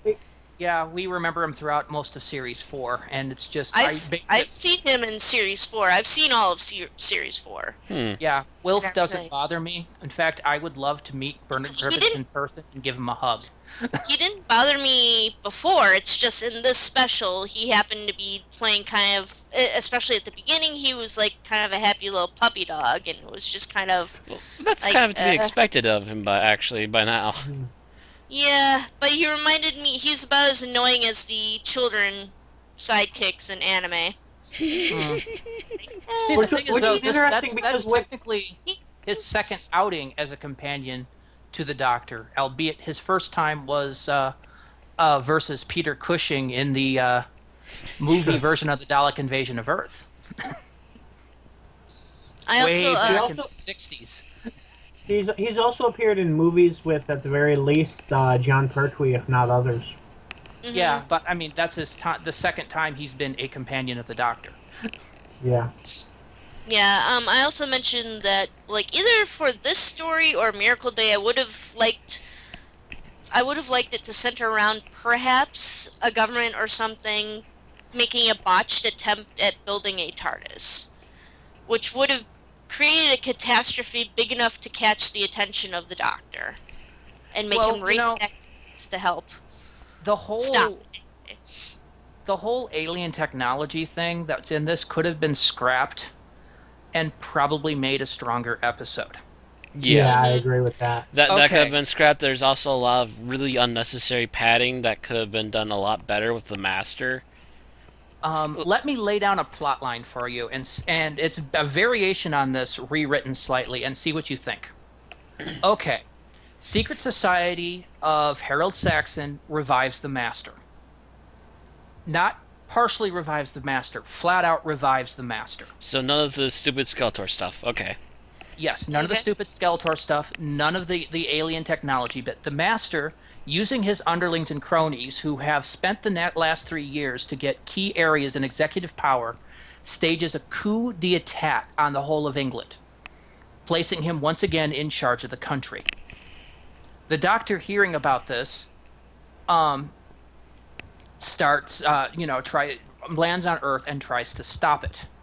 Meanwhile, the Master, now having this issue, basically, goes inward for a moment and tries to figure out what's going on with the pounding in his head. He actually actively looks for this. The using the Time Lords as they're pretty much written, dropping the white point star instead of using all the masters to extrapolate this. It's basically his brain, the white point star, and to extrapolate the source of the pounding. He then, acquires technology to basically sends a feedback along this signal, which the Doctor attempts to stop, which brings the Time Lords here and basically starts the whole end. You don't have the alien technology part. You don't have the Master acting over the top comic. You have him acting diabolical, evil, and his slightly crazy self. And then the rest of it ends pretty much as it ended. Would that have been a better episode? Yes. It would have cleared up a lot of Yeah. the issues. Eh. Because there you just have basically the cult of the Master. Yeah, and it would have been a much more straightforward Mhm. thing. It And would have then been Yeah. the Doctor trying to stop the Master from taking over England, well, be it subtly or by coup d'etat, and the fact that RTD hated UNIT, they could have infiltrated UNIT and been using UNIT for this kind of shit. True. Bill, You do you drop want the my aliens. Bill? Do you What? want my final like rating or whatnot for this? Sure. Why don't you go ahead and just like pop it into the channel, and we'll bring it up when we actually get to rating. Okay. Yeah, Oh, yeah, that could give it work. to Bill over Skype. Beep. Stupid Skype. God damn it. Got solo up, Bill.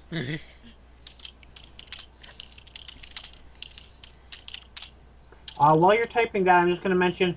I find it interesting that when you mentioned the old people, was kind of interested there because as I was rewatching this, I was kind of entertaining the notion that they might have been there to kind of represent the older Doctor Who audience, the people who had grown up with the classic show, For example, when Wilf is, describing the Doctor to them with his modern sort of hair that's all sticky uppy, and it's basically just, people who are reliving their childhoods by watching Doctor Who, Mm. and that's kind of the part of the audience that they're representing there is kind of how I saw it. Yeah, I didn't mind the silver cloak so much. I kind of liked it. Did anyone notice the in joke with the silver cloak, by the way? The bus line was called Sparrow Lines, and Oh, one of the characters in the bus was named Sally. ha, ha. Me?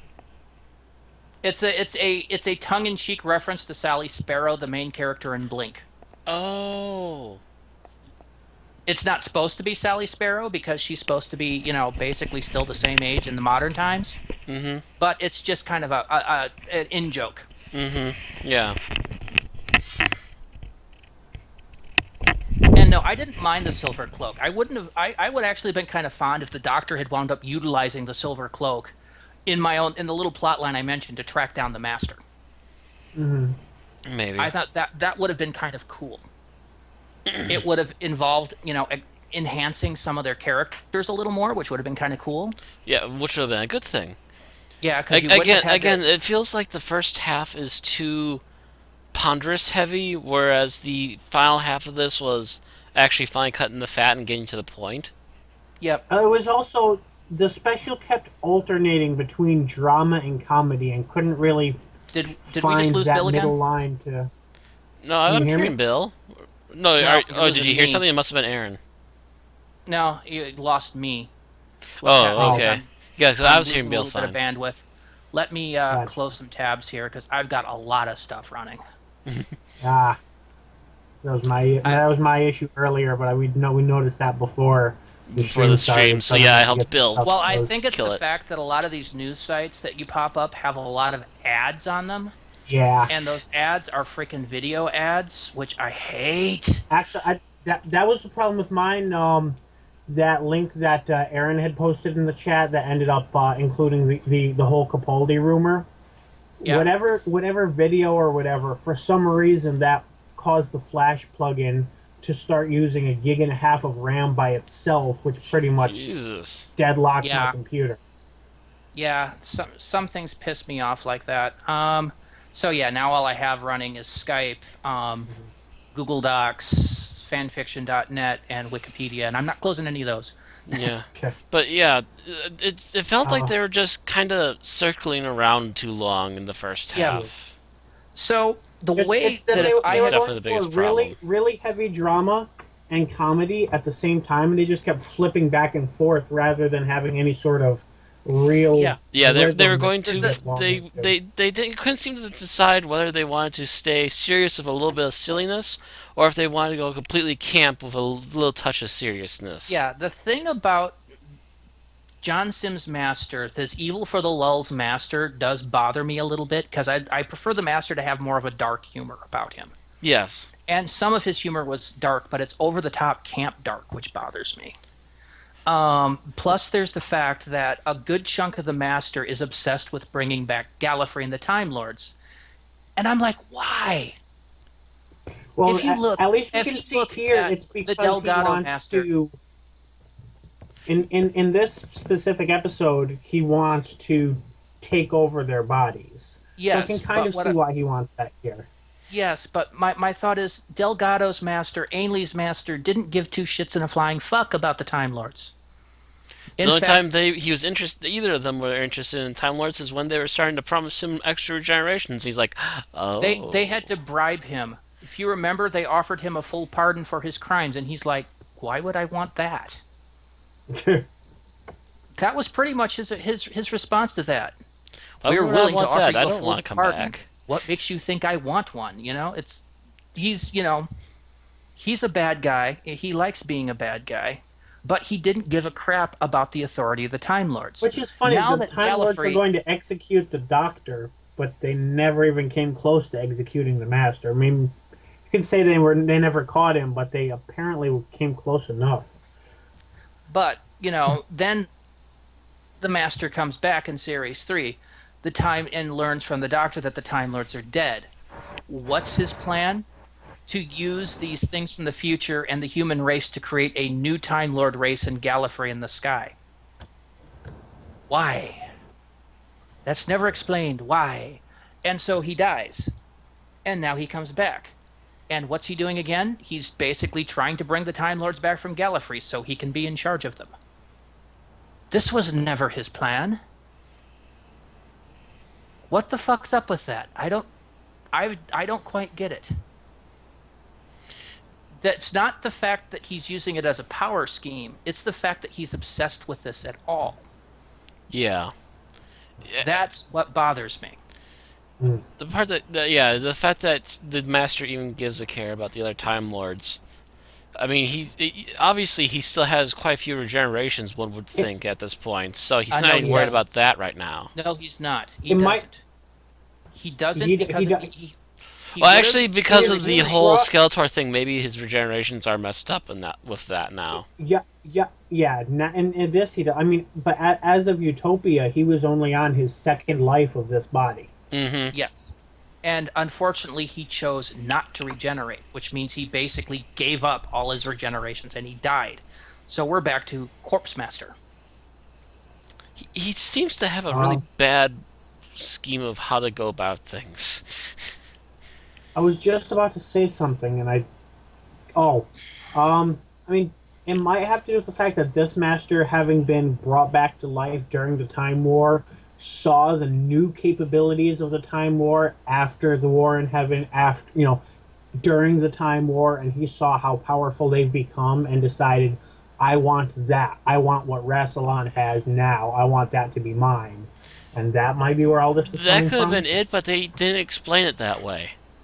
No, they never really did. They just kind of... Right. He just suddenly had this Time Lord kick, and we really don't understand. That said, if he does get back to Gallifrey, that would be the time when they should really bring in a new Master and really explain it. Because as we saw at the end of this, he and Rassilon are pretty much locked in mortal combat.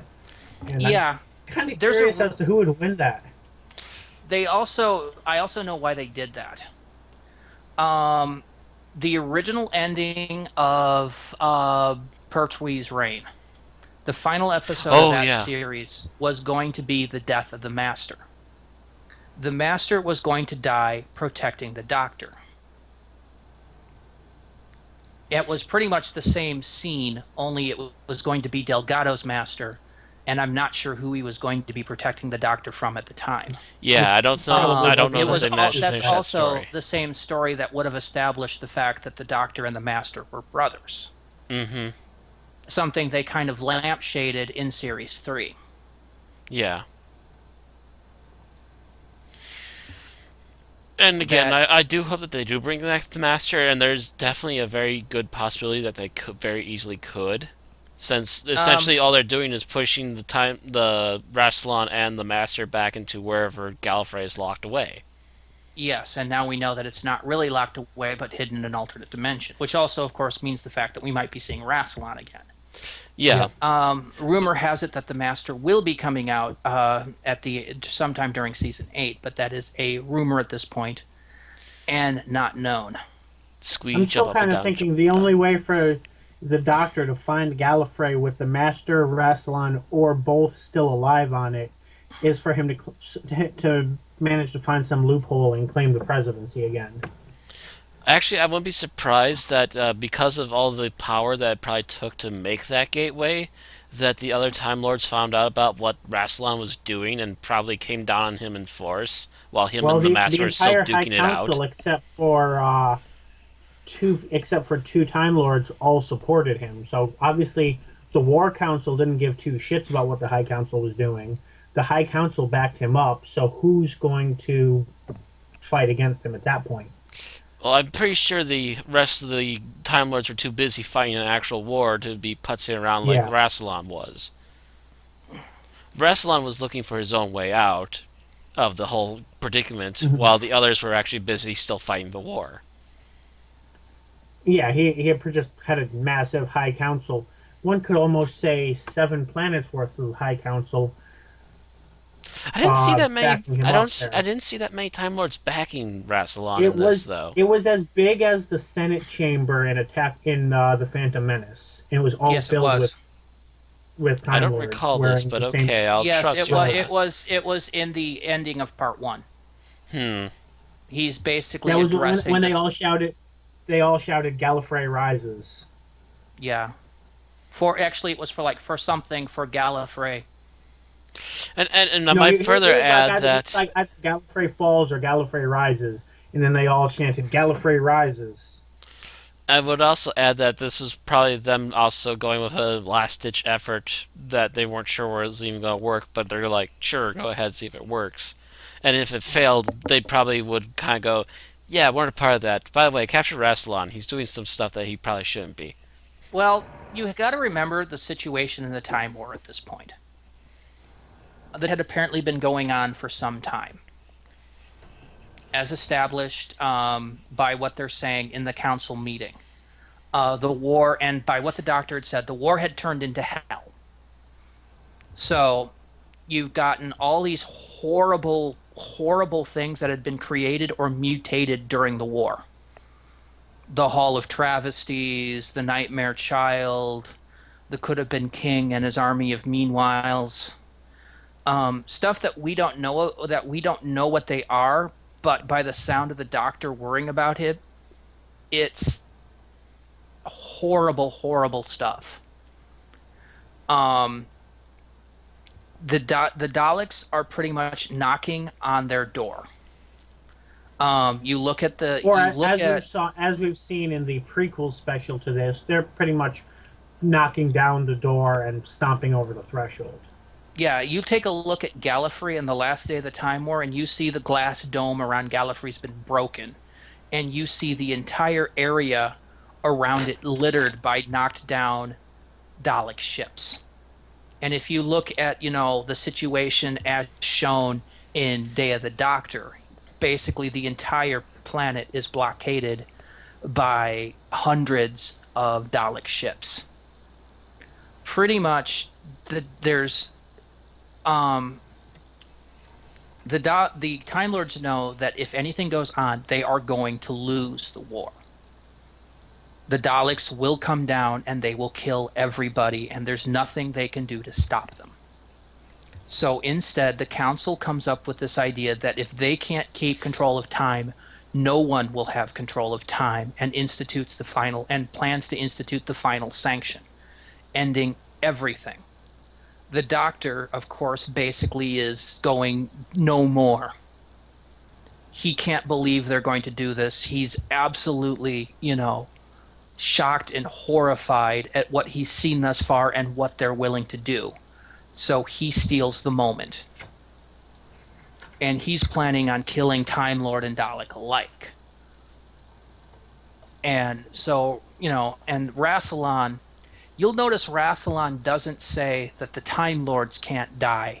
He says that he can't die. He's not worried about the other Time Lords. He can't die personally. Now, if you go back to the Five Doctors, we know that Rassilon is not a nice guy. Not the nicest guy, no. No. He is, public record, yeah. The Time Lords resurrected them because they wanted their greatest president, their greatest hero to lead them in this war. But they forgot the fact or did they that even want that, or did they just want someone powerful enough to create the artifacts of Rassilon being someone on their side in the war? I think that's honestly more what they think. I would think that it's more the fact that the Time Lords are stupid. I think they would have brought back Omega if he was around to bring back. You can't bring back Omega. That's what I'm saying. That's what I'm saying. He's not around to bring back, so they didn't bring him back. But I think that the same logic that would have brought them to bring him back is what brought them to bring back Rassilon. They wanted it's also the fact power. They wanted someone who could create those artifacts to help them create things for this war. I think it's also the fact that Rassilon is considered the Time Lord's greatest hero. He is the one that ended the plague of the great vampires. Probably he is the one that ended the Rachnos. So, he's this great hero that anytime something faced off with Gallifrey, he was the one that turned victorious. So, would you want the tried and true combat general that has stopped whole races from conquering Gallifrey before? So they listen to all of his public stories on how great this guy is, resurrect him, and discover the fact that he's essentially a dick. And they probably also figured that out too little too late too, and Yep. again another further reason why after his plan fails that they kind of turn against him again. Yep. But they don't turn against him in this. Well, they don't turn him against him in this, but I'm saying there's still possibilities of what's going on. One, the Doctor can't find the well, the Doctor can't find the dimension that Gallifrey is in right now. Yeah, well, we don't know about that at this point. I mean, we don't know how many sane Time Lords are left. Excuse me, we don't know how many sane Time Lords in power are left. The fact that the vote to bring Gallifrey back through this portal and start the end of time was everybody but two for it makes you wonder. Well, we aren't exactly given a for sure time when this was being done either, so... Oh, we know that that's what the vote is. Well, we know this is happening on the last day of the Time War. Yeah, so this is This probably is happening, before they get locked away. This is happening congruent almost with Day of the Doctor. While this is going on, the other council, which might be the renegade sane Time Lords, aka the military, is basically the ones dealing with the Doctor stealing the moment. And then I'm just suddenly you have the all look 12 on doctors. the Doctor's face when you say that the military are the sane ones. Because I believe, of course, what we were seeing here was the High Council led by the General, or the High Council led by the President, and what we saw there was the War Room led by the General, essentially. Right. So, yeah, these two things are happening simultaneously in Gallifrey's history. Yeah, because in Day of the Doctor, they specifically mention the High Council are busy with their own plans to end the war. At which point the General's like, I don't give a shit what the High Council is doing. This is what we're doing. Yeah. So you can imagine this happening, Rassilon fuming at the fact that he was defeated by the Doctor, and then, getting the same message that the War Room is getting, with the three different Doctors going, yeah, history says Gallifrey dies here, but I have another plan. You can imagine the look on Rassilon's face. And even the Master probably laughing his ass off. Oh yeah, probably the Master was probably having a ball. Rassilon's still in the middle of a Mortal Kombat fight. No, at this point, the Master... I don't think the Master would have won this because he's burning himself out. Yeah. Yeah, he probably would have passed out in the middle of the fight and he's be laying there on the floor. Lying on there. That or they would have gotten back to Gallifrey. The Doctor would have distracted Rassilon with his message, and the Master would have sprinted down the nearest hallway. After having a good giggle. Because I'm figuring that if they bring the Master back in Series 8, that does not necessarily mean Gallifrey is back. If there's freaking cracks in the universe, I could see the Master basically throwing himself out of one of those and going, ha ha ha ha. I got away, ha ha! Oh, hi, Doctor. Hey, look, some regeneration energy. Tasty. Oh yeah, maybe even grabbing some regeneration on his way out, yeah. Yeah, and forcing him back into regeneration. Or he just steals a new body. I mean, it's not like that's not something he's already proven to be pretty good at. Or stealing another Time Lord body, so he can do it again. Stealing a Time Lord body, which would give him more regenerations either way. Preferably not a snakish one. I must have the Doctor's body. I really hope they don't go back to that. Snakes. But yeah, I wouldn't mind seeing a new Master. The John Sims Master was okay, but was way too over the top. And we've kind of gone that course now. I would like to, especially if hopefully the drum beat's gone now. So I'm hoping we can go back to Evil Genius Master. The John Sim Master was specifically a counterpart for Tennant. I don't think he'd work well as a counterpart for Capaldi. for Capaldi. Yeah. Yeah, we need something more like the original Master again. I would love to see Sean Connery as the Master. The problem is we'd be able to convince him because this is the same guy who turned down Gandalf, the freaking wizard. I don't think they can afford him. It depends. It depends on You how know- desperate he is. It depends on what he's doing and whether he really wants the part. You know? What's just Sean Connery realized- doing? I mean, you do remember that they got Ian McKellen. I just realized two of how us. awesome it would be to have a Scottish doctor and a Scottish master. That would be one of the reasons I would do it. And as I was about to say, Randy, you do realize that, as far as I'm aware, Sean Connery has been doing jack and shit lately. Oh, that's because he's retired. Damn it. It's not so much he's retired, so much as that he made a lot of really bad choices and just decided to hide away for now. No, he when he received the Lifetime Achievement Award in 2006, he confirmed he's retiring from actors. And in 2007, when they were making the fourth Indiana Jones film, he denied coming back because he said that retirement is just too much damn fun. Okay. He's done some voice acting.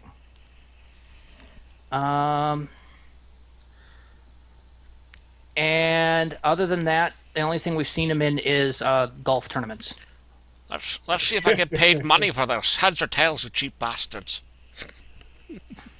I still think it'd be funny to have Connery, because Oh, I just thought of he would Connery look great as the alongside, freaking master. if they did bring Rassilon back, and let's say say we had the same Rassilon come back, we had Connery as the master. So not only would we have a Scottish master and a Scottish doctor, we'd have a Bond master and a Bond Rassilon. That'd be kind of awesome. That would be freaking awesome. If only we could convince him to come out of retirement, just for this role. It would probably be like a one special thing. It wouldn't be for like a season. Oh, definitely Yeah, not. even so, I would love to hear Connery go, "I am the master, and you will obey me." You will obey me. Come on, who wouldn't pay for that? Right. Here's my freaking Make money. it a freaking movie, man. Oh, you got Sean Connery back. Here's my freaking money. Give me my box set. You get freaking Connery, and what was the name of the master? Can never remember that particular Bond's name. You mean Rassilon? Yeah, what was Yeah, which one is he? He's the 80s Bond, isn't he? On the 80s ones? Dalton, Timothy Dalton. Dalton, yeah. What would be even funnier is if you could get special like little cameos by like Pierce Brosnan and like George Lazenby and Roger Moore. Have them be like military guys. Yeah, just that. Even better is making one of them actually be a member of like, British intelligence. This would have to be the Christmas special at this point. Yeah. It'd be too big. I would freaking kill for this. Just, you get cameo appearances, even just as random old guys by like everybody who's ever played James Bond. Right. And then, of course, just being Britain, there's probably been stage plays of Bond too. So like, you would bring back the Silver Cloak, except they're all like people who've played James Bond on stage. Because I could see like Pierce Brosnan being the guy that's working for like military intelligence. And this is a heck of a tangent. It is, but it'd be cool. It's an interesting one, but yeah, I think we are already over 2 hours, so I think it's about time. I was going to bring this up. So we've been streaming for 2 hours and 10 minutes, and we do have a hell of a lot to talk about, which I kind of expected to happen, honestly. Because so of the fact that we're dealing with, two-part. Yeah, there's a lot to talk about in this special. To be honest, I kind of already run my basic course of what I really wanted to mention, which is the first half slow, the second half really picks up, and finally it ends on a good note. So the question is, how much longer do we want to go tonight, and do we want to pick up with End of Time again next week? No. Those are the two questions. No, I don't want to we pick up shouldn't be a with End of two-parter. Time next week. I Okay. would like to let's conclude this as quickly as we can. I Okay. want to talk a moment about the special effects used, the master race bit. Um, with that concept going on, I really think the shaking head special effect was not necessary. There were so many other nice ways to do it. Even like quasi Yeah. regeneration look-alike would have been kind of cool, where they Even just kind that of glow that and definitely would change. have been better. I Yeah, the head don't know shaking what they bit. Yeah, used. it was again another touch that was a little too silly. Well, I say Yeah, Davies. I don't even know who directed this, but yeah, I think that could have been a little bit better. It would have been kind of cool, especially with their fake Barack Obama, where you just see him put his hands there, and then you just see the glow coming from the hands, coming from yes, between the that hands that and would have been stuff. good. It would have made it a little more menacing. Mhm. It would have also been less funny if they were a little more over the top and a little more menacing. Mhm. I do not agree with Aaron's thing about having him eat stuff. I think the fact that he's eating meat and flesh made him more scary than if he'd been eating everything in sight. Well, then they needed Right. to hammer it a little more blatantly, I think. Yes, they should have. They should have mentioned he should have been eating more often. Yes. Yeah. Almost If you're every not Or going scene. you over know the what they top with really should have everything, done? then hammer it home with a little more What seriousness and a little more direct to the what point. what they really should have done with the eating thing. You remember how we were talking about? I think what was it? They oh no, that's right. The Eric Roberts would refuse the prosthetics. They were going to have the master deteriorating over time in the TV movie. Hmm. That's what they should have done here. Except when he ate, he healed. Yeah. Yeah. I think what would have been nice is as he's using his power and gradually over time, His you skin would see turns his face. gray, and Yeah, his face starts fading into the Skeletor look that they had. Although I would have right. liked better special effects on that too. Oh, yeah, Yeah, that that that those did look effects were kind of really terrible. bad. Yeah. Um, It was but like a where you really had cheap that, version of the and Dalek pretty Blast when much he did that. from the moment he gets in power, every scene he should be in, he should be munching on something. And just for scare's sake, have some of them look vaguely human. Yeah. Yeah. Just, have him munching on, Or even if they don't even have to, it didn't even have to go that far. They could have just had him where maybe there were a few scenes of like for example there were aliens and they have some sort of minions that are around him, and at one point he's displeased with one, has them dragged off screen screaming, and and the you just next see thing him you know, like you see licking him his lips in his next scene. And then you just see like maybe a floating finger finger in a licking pile of good. soup or something. Just have him do the finger licking good bit at the end of it. Exactly. Yeah, that Oh, that oh that would yeah, be just enough. have him kind of like licking his chops, like Yeah. It's delicious. all implied. It's not too bad for the young children in the audience, but But it's everyone heavily over a implied certain enough that age you knows get it. exactly what's going on. Yeah. Mm-hmm. Yes. Yeah.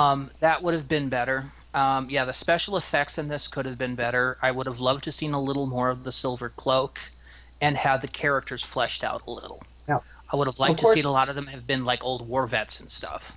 yeah. Like Um, people even better. We know that he was an old soldier. Have a lot of them be people that were still alive from his old unit. yes, That exactly. would have Yeah. been cool. Um, let's see. Other than that, I love the Time Lord bit. The Timothy Dalton as Rassilon is inspired. I don't think anybody could have pulled off Rassilon better than Dalton. I'm Yeah, just Well, you saying know, that. especially with such limited screen time. I think it might have been better if he was able to grow the twirling mustache of the Five Doctors.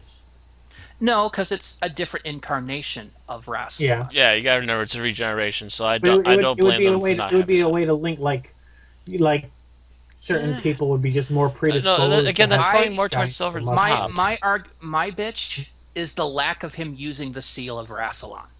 Yeah, Yeah. That should have been on his robes. actually, it is on his outfit. He does No, have a it's seal not. of Rassilon. Yes, it is. It's right on his chest.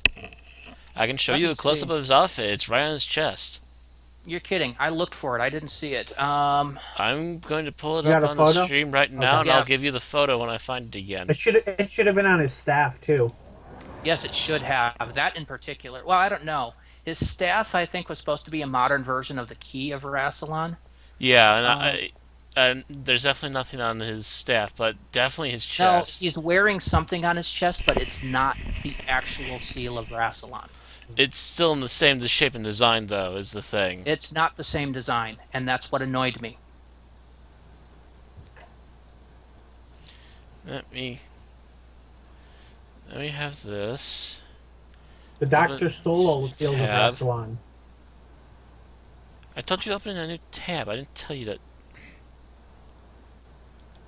Sylvester McCoy stole all the seals of Rassilon, and Rassilon's trying to get them back. Like he just couldn't have more made. Seal of Rassilon.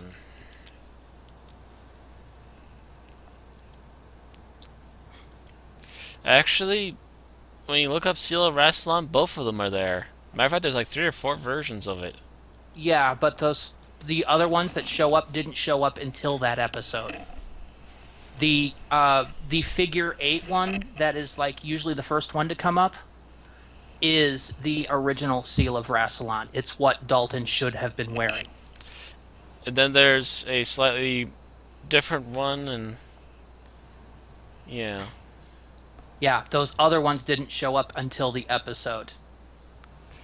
They're Yeah, there's really no reason to update the seal. It's still technically meant to be the seal, but there's no reason to update it like that.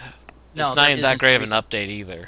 No, it's not. That seal look is classic. I love that classic seal look. It's very, if you look at it, very yin yang. Yeah. It's something I do for some of my own writing. If you took a properly sized yin yang symbol and actually transposed it under the seal of Rassilon, you'd find it actually matches up fairly well. Mm-hmm. Oh, there's actually some really nice looking versions of the original seal too. I Yes, just there found out is. like a golden red one. Yeah, I was going to link you that one and go, that is the frickin' seal of Rassilon. Yeah. That should have been on his chest. Yeah, that should have been what was on his chest. Again, I don't know what they were thinking in the prop department, but they really shouldn't have updated it. Is It does there not anything improve it at all. Is there anything other than the credits on the subtitles that actually indicates he's Rassilon? By the way, Yes. in the episode. Yes, Tennant addresses him by name. I believe Okay. Tennant addresses him by name, and I think the other Time Lords may have referred to him as Rassilon No. as well. No, they only ever referred to him as president. The fact that he was Rassilon was a reveal at the end of the episode. It's, Oh, back then, into the war, Rassilon, back into hell. that's right. You're I don't see. The thing is, it's such a reveal. In the if you have the captions on, the first time he speaks, it says Rassilon. Yeah, and that's a mistake by the captioner. Yeah. It wasn't supposed to be there. It was simply supposed to be the fact that Tennant addresses him as Rassilon was supposed to be the big reveal. Other than that, you just thought he was the current president of the Time Lords until mentioned by name. Now, speaking of presidents of the Time Lords, there's at least one notable mysterious female character in this episode. Kind of two, if you read into it. So we could talk about that for a bit. I know. One, you never see their face. They're just standing behind Rassilon with their head in their hands. Oh no, I wasn't. Well, when I said two, I meant the one that's disintegrated by Rassilon and the more obvious one that's throughout the episode. Yeah, I don't really think of her that mysterious. She's, J Random Time Lord that speaks And up against Rassilon. That's what I said. She's only relevant if you read into her, and I look at her and I say that looks like a recast version of the same incarnation of Flavia or Flavia. I'm not sure. And it might be Chancellor Flavia. It's Flavia. Yeah. The Master addresses her in the Five Doctors as Chancellor Flavia. Oh, okay. I had never heard it, or I had never noticed it spoken aloud before. I always thought it was Flavia. No, also the Fifth Doctor said Flavia. Yep. I just didn't notice it at the time. Okay. But yeah, so it's possible it's Chancellor, or it's former President Flavia voluntarily. It's also possible that she's someone we've never met before. Yeah, she's just random time lady. Yeah, Yep. it could go either way, to be honest. But and It could Whereas, be because you know Flavia's they, sister yeah, Mavia. We don't know. right. Whereas the more relevant one is Is who's the the person that mysterious kept the time lady who's been appearing to Will throughout the episode. Yeah, that's the big debate that's been in the fan base for ages. And of course, what Russell T Davies said was, "It's a mystery, but I'm Hmm. fond of thinking that it's the Doctor's mother." Now, as those who've been following the podcast know, the Doctor's mother is human. According to the movie. But we don't like to think about that. you don't like to think about that. In fact, we'd rather punch you through the internet for even thinking that, Bill. Yeah, but I don't think it's the Doctor's mother because it doesn't make a lot of sense. Right. And here's my reasoning for why that doesn't make a lot of sense.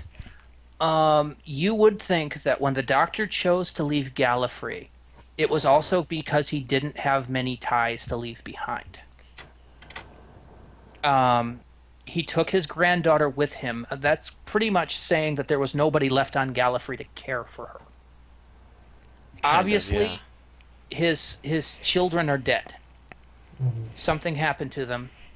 I would also like to think his parents were dead. I think we're all agreeing to try and avoid going into lung barrow and similar things for this discussion. Yeah, we're pretty Until we know anything that's for another official, day. yeah. we're Eh, pretty convinced at this point that Lung Barrow's full of shit because we've now seen Time Lord children, which are impossible according to Lung Barrow. Hmm. We have mentioned families. The fact that the Doctor says he's been a father before and a grandfather. Pretty much, Lung Barrow can go kiss our asses at this point. Yeah. So I would like to think he didn't have any family left behind. Nobody that would suffer from his actions. Other than the only member of his family left that he ran off with. Right. Because, yes, the fact that he was this promising student who chose to go renegade would reflect bad on his family. And the Right. Doctor would care enough about family that that would be an issue for him. Hmm. So I can't see his mother being alive. That, and if he had family on Gallifrey of that stature, you can imagine he wouldn't have to steal a broken TARDIS to escape. Well, actually, all TARDISes were owned by the state. So, because they were all Still, licensed as research vehicles. if he had a mother in the High Council that he was in any sort of contact with, I can imagine he would steal a working one. True. Apparently, he didn't because Clara told him to take that one instead. But he had already gone to the repair shop to steal it in the first place. Yeah, well, that was because the regular ones were under better guard. Anyway, that aside, I doubt that the character is his mother. Mm-hmm. I am much more of the opinion that the character involved is actually the Doctor's former companion and former love interest, Romana Dvorak-Nalanda. And very possibly former wife. Or Depending on wife. how you look at it, I don't count Right. those commercials as canon. But for the Fourth Doctor, everything was canon. So, I could basically look at that and go, That might have yeah, been Romana, maybe on her third form now. there's Or there even possibly even her fourth, because the third was a warlike president. Mhm. I mean, I don't know that much about Romana 3. I haven't actually heard any of her audios or read any of her novels, but I imagine she would have been stood up to Rassilon enough to be disintegrated by now. Or maybe she didn't do it just because she knew that it might get her closer to the Doctor. Yeah. No, I'm pretty sure that the regular Romana that we would have seen would have been there with the Doctor, with the moment going, this is too much, Mm-hmm. I'm seeing if we actually have a voice actress or anything for Romana 3.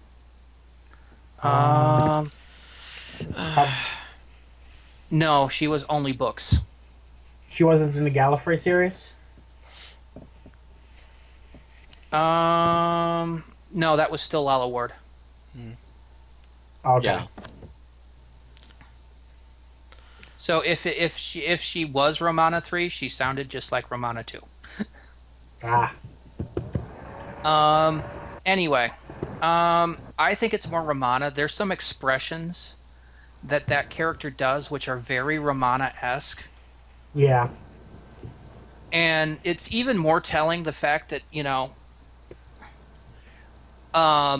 at the end of it, Wilf asks who that lady was, and he looks to Donna, his former companion,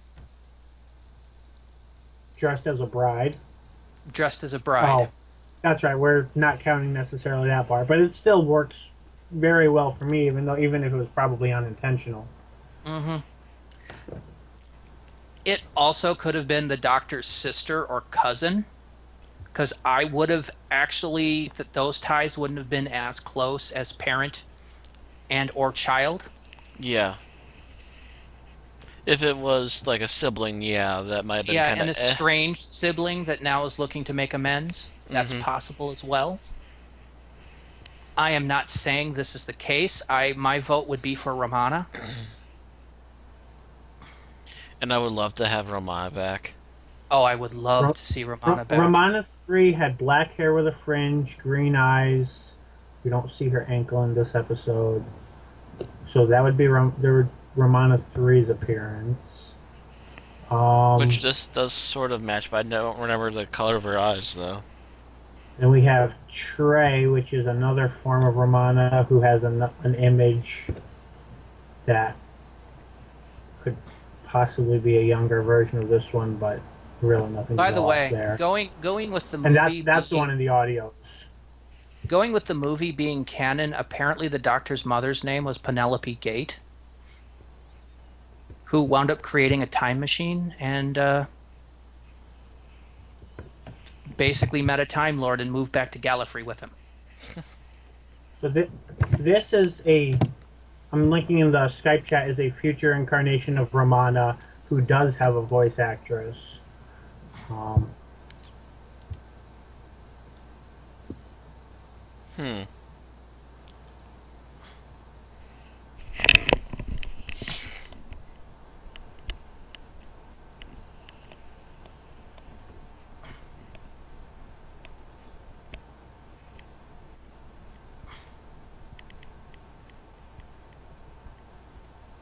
Janet Landau. Huh.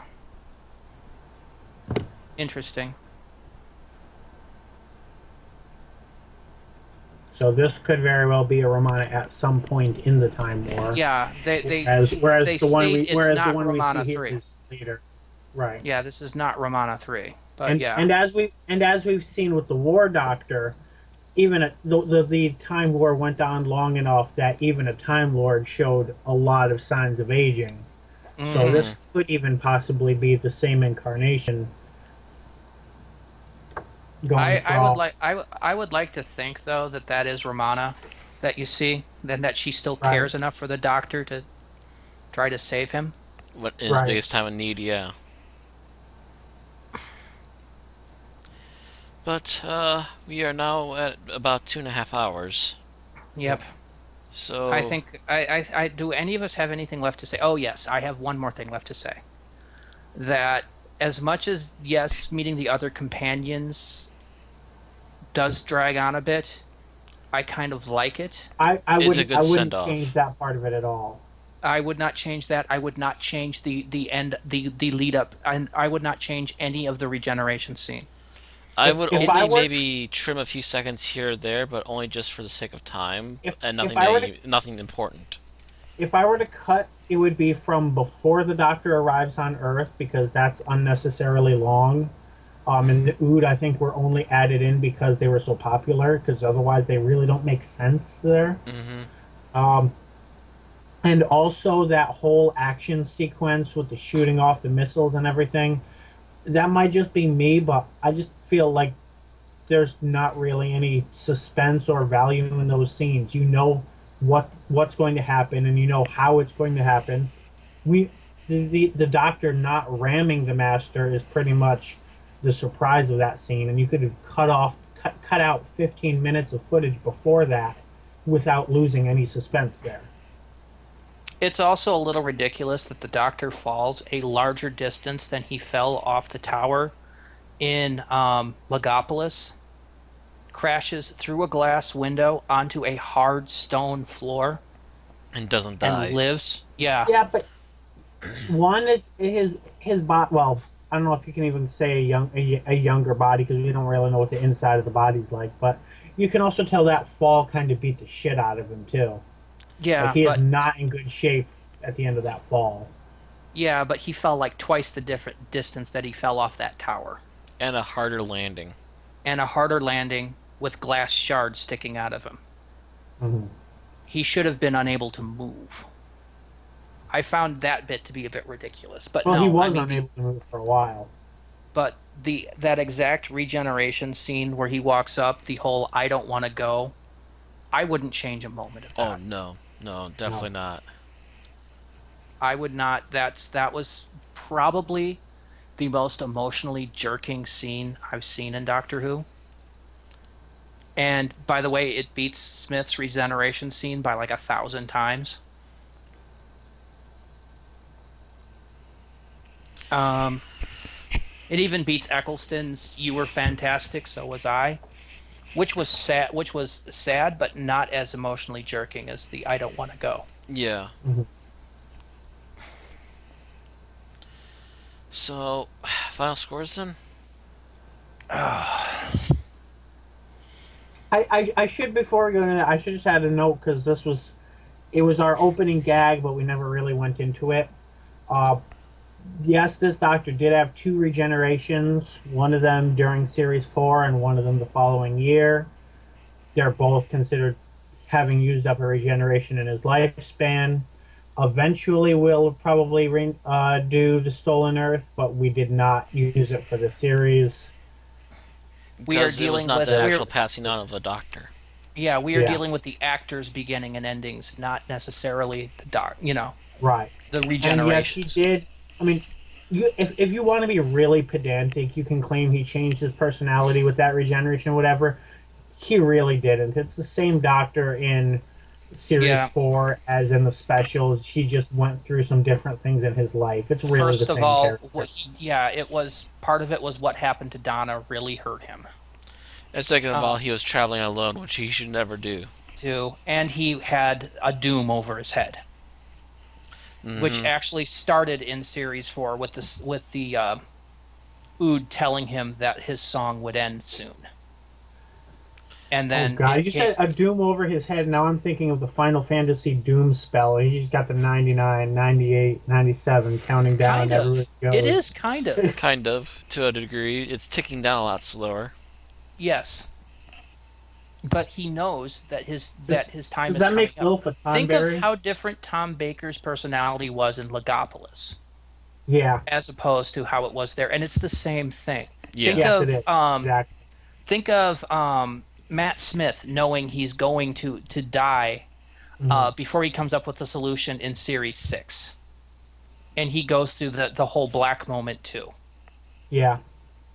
It's just something the doctor, he gets really melancholy when he knows his death is coming up. It's part of the doctor's personality. Yeah. Um,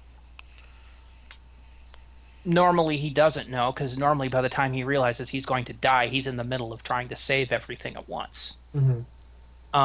Another Sometimes he's another asking for knitting.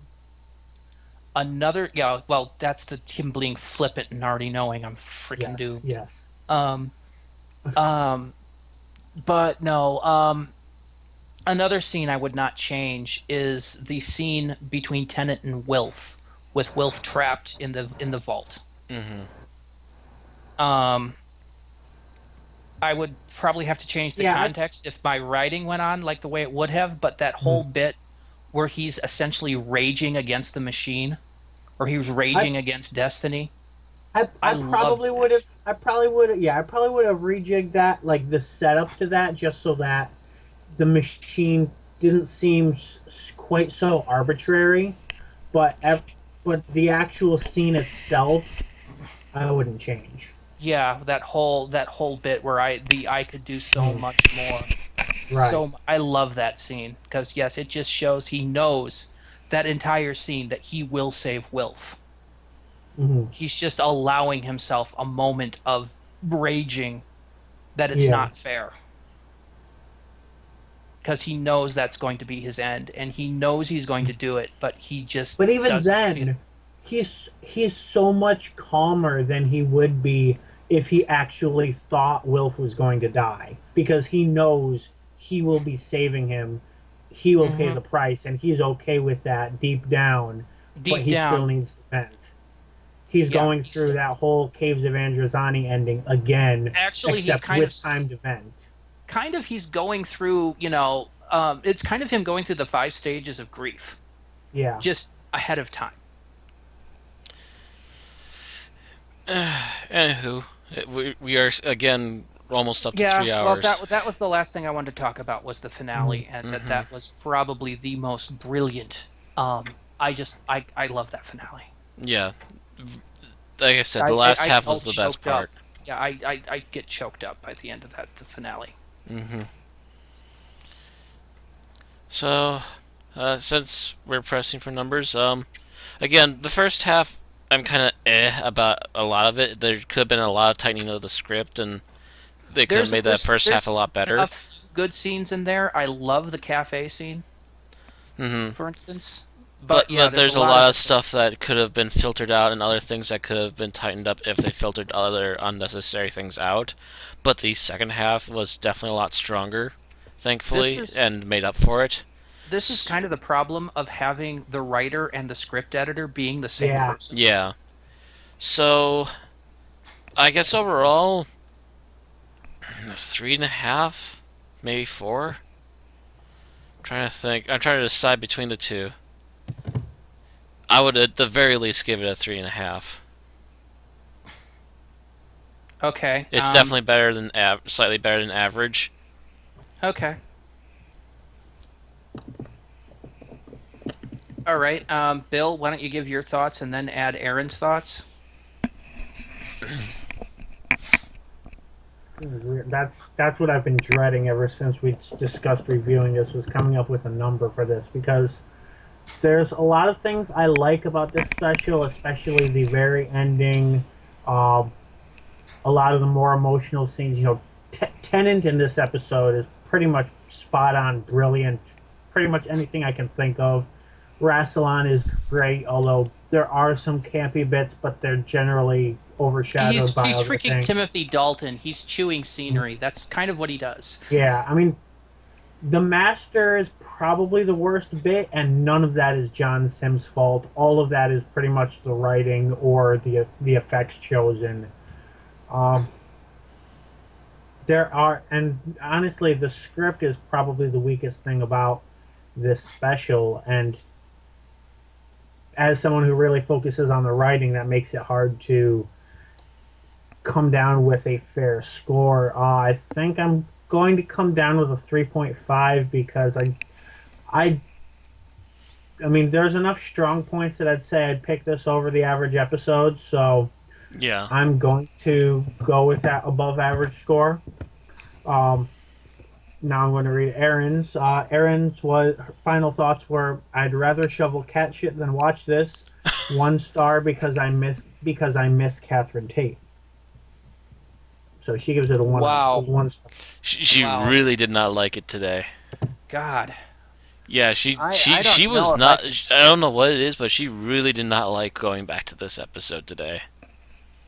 Aaron's not fond of the Tennant era. Well, even then, you have to She's realize when there's secretly good stuff. alone in that. Um, she just doesn't like Tennant's doctor. She's a nicer version of if Diamanda Hagen had been our guest for this podcast. Kind of. For me, there is a lot of this that I like. Bringing into the Gallifrey mythos is something I like. Bringing Timothy Dalton as Rassilon is something I like. I like the ending.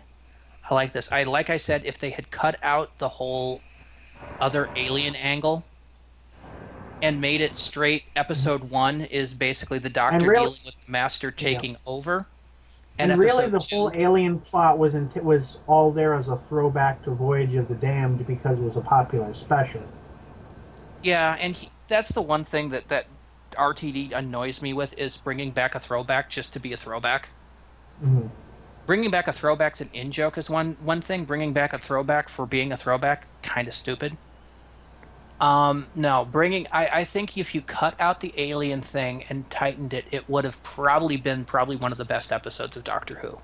Yeah, that could have gotten it at least a 4 today, but no. Like I said, if you had separated it so that the first part of it, if you're doing it as a two-parter, the first part of it basically had been the story of the Doctor trying to stop the Master from taking over again and failing.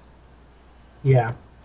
Um, and then the second part being the Master bringing back the Time Yeah. Lords. I'm kind of wondering if you had removed all of the Rassilon stuff from part 1 and put it into part 2, how much that would have changed the tone of the whole thing. Maybe keep the whole like Wilf Echoes thing going, Mm-hmm.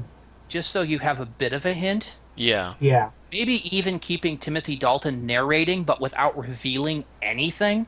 Right, exactly. Without actually seeing him, without seeing Gallifrey until the second part. Yes. Or even just showing like Dalton's face, like they showed halfway through episode 1, at the end of episode 2, at the very end of it, Yeah. and then bringing in the Time Lords and stuff as what's going on in episode 2. Right. So that you basically had two standalone plots. Almost.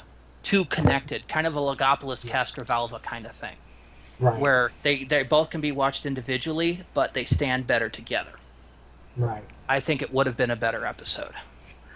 But, and like I said, I think their choice for special effects were too campy, were a little too wrong, and John Sims was definitely not playing the Master as good as he was playing him in Series 3. Yeah.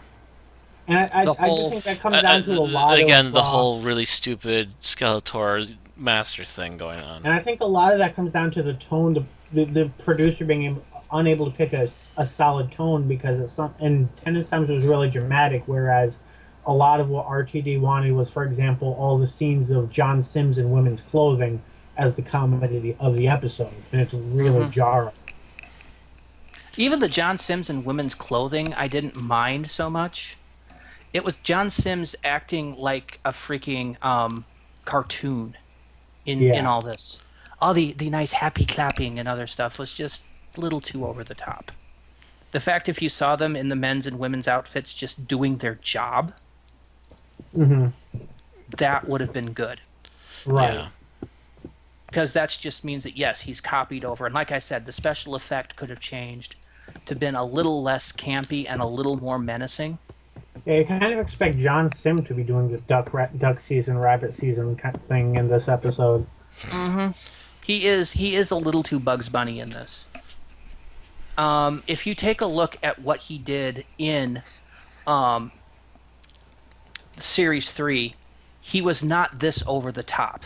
No, There he was wasn't. more. There was more menace. He was to his sinister. master. He was sinister. He had this upbeat manic, Yeah. but it was an evil manic. I mean, he's gassing people, and And giving the thumbs up with a big smile on his face. but it's still, okay. So I actually thought of this a bit ago, and I want to mention it now, giving us a little bit of time. If you look at Delgado versus Pertwee, it's pretty much Holmes and Moriarty. If you look at the Fifth Doctor versus Ainley, because that was the main part, it's pretty much Ainley being Snidely Whiplash to the Doctor's Dudley Do-Right. Would you pretty much say that? Yeah. Now, Sims to Tennant, especially giving this, is the Joker to Doctor's Batman.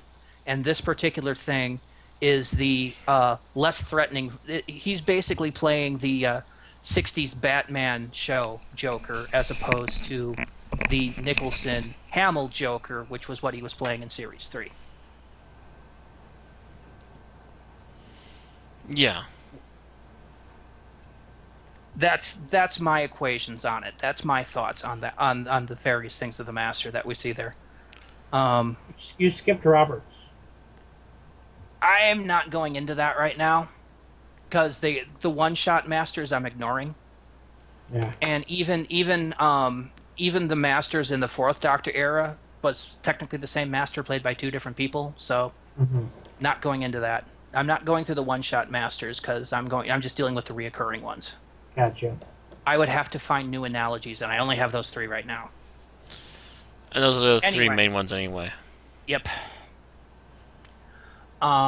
So yeah.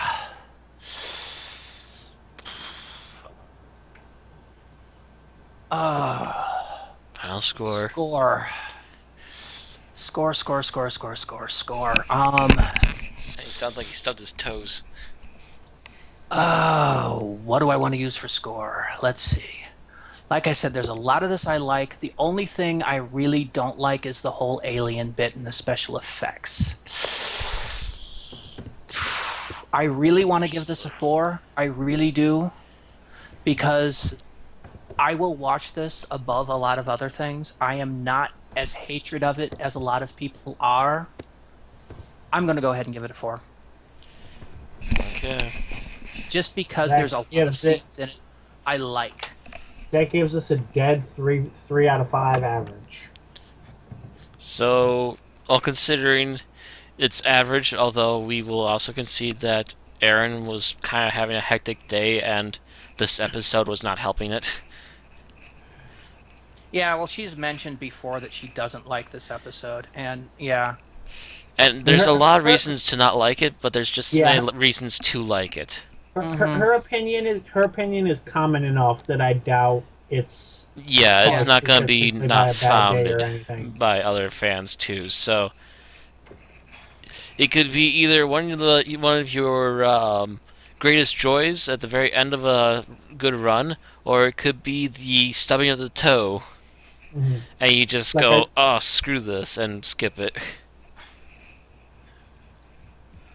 Yeah, it's for me. I think there's too much good in this episode. I love any episode that goes back to Gallifrey, except for maybe the finale of Series 7. But I'll even take that Gallifrey scene by itself without the rest of the episode. Yeah. Well, we do need to end the episode. What does so... that say about season 23? The trial. I'm talking in the New Who. Oh, okay. Yeah, I'm talking in the New Who. Season 23, there's some good parts and some bad parts. The bad outweigh the good. But yeah. We will talk about Season 23 when we get to reviewing Season 23, eventually. Yeah. It's probably one of the last things on our list, because nobody's looking forward to that. This is another bad one. So, tune in next week. Pretty much, it's decided that Friday nights is going to be our recording night now. For the most part, yeah. So next week we have just finished the endings portion of this. Yeah, we're not doing Time with the Doctor again because we have already reviewed that. Yep, and we reviewed it recently, so we don't want to do it again. I think we reviewed that one on Christmas, didn't we? Yes, Christmas night. Yes. Yes. So yeah, we will instead, and we're not going to be doing the first part of Beginnings and Unearthly Child because we've done that one. Yeah. Also, not too long ago. Yeah. So we're going to skip ahead, and we are going to cover something that is going to slightly annoy me, but I will deal with it. If you want, I can help you by pointing out to you a good version. You showed me a recreation. I cannot count that. No, not a recreation. This is the original audio and everything else. But the actors have been replaced, so I can't comment on cinematography. So I have to go with clips. We will be again, and again, I found a different. That's a complete recreation. I found another really good version of the original. Okay, we'll discuss that. Anyway, what Yeah. we're going to be covering is Power of the Daleks, which is the first serial of a newly regenerated Patrick Troughton from 1967. So we'll see you all next time. See you all next week.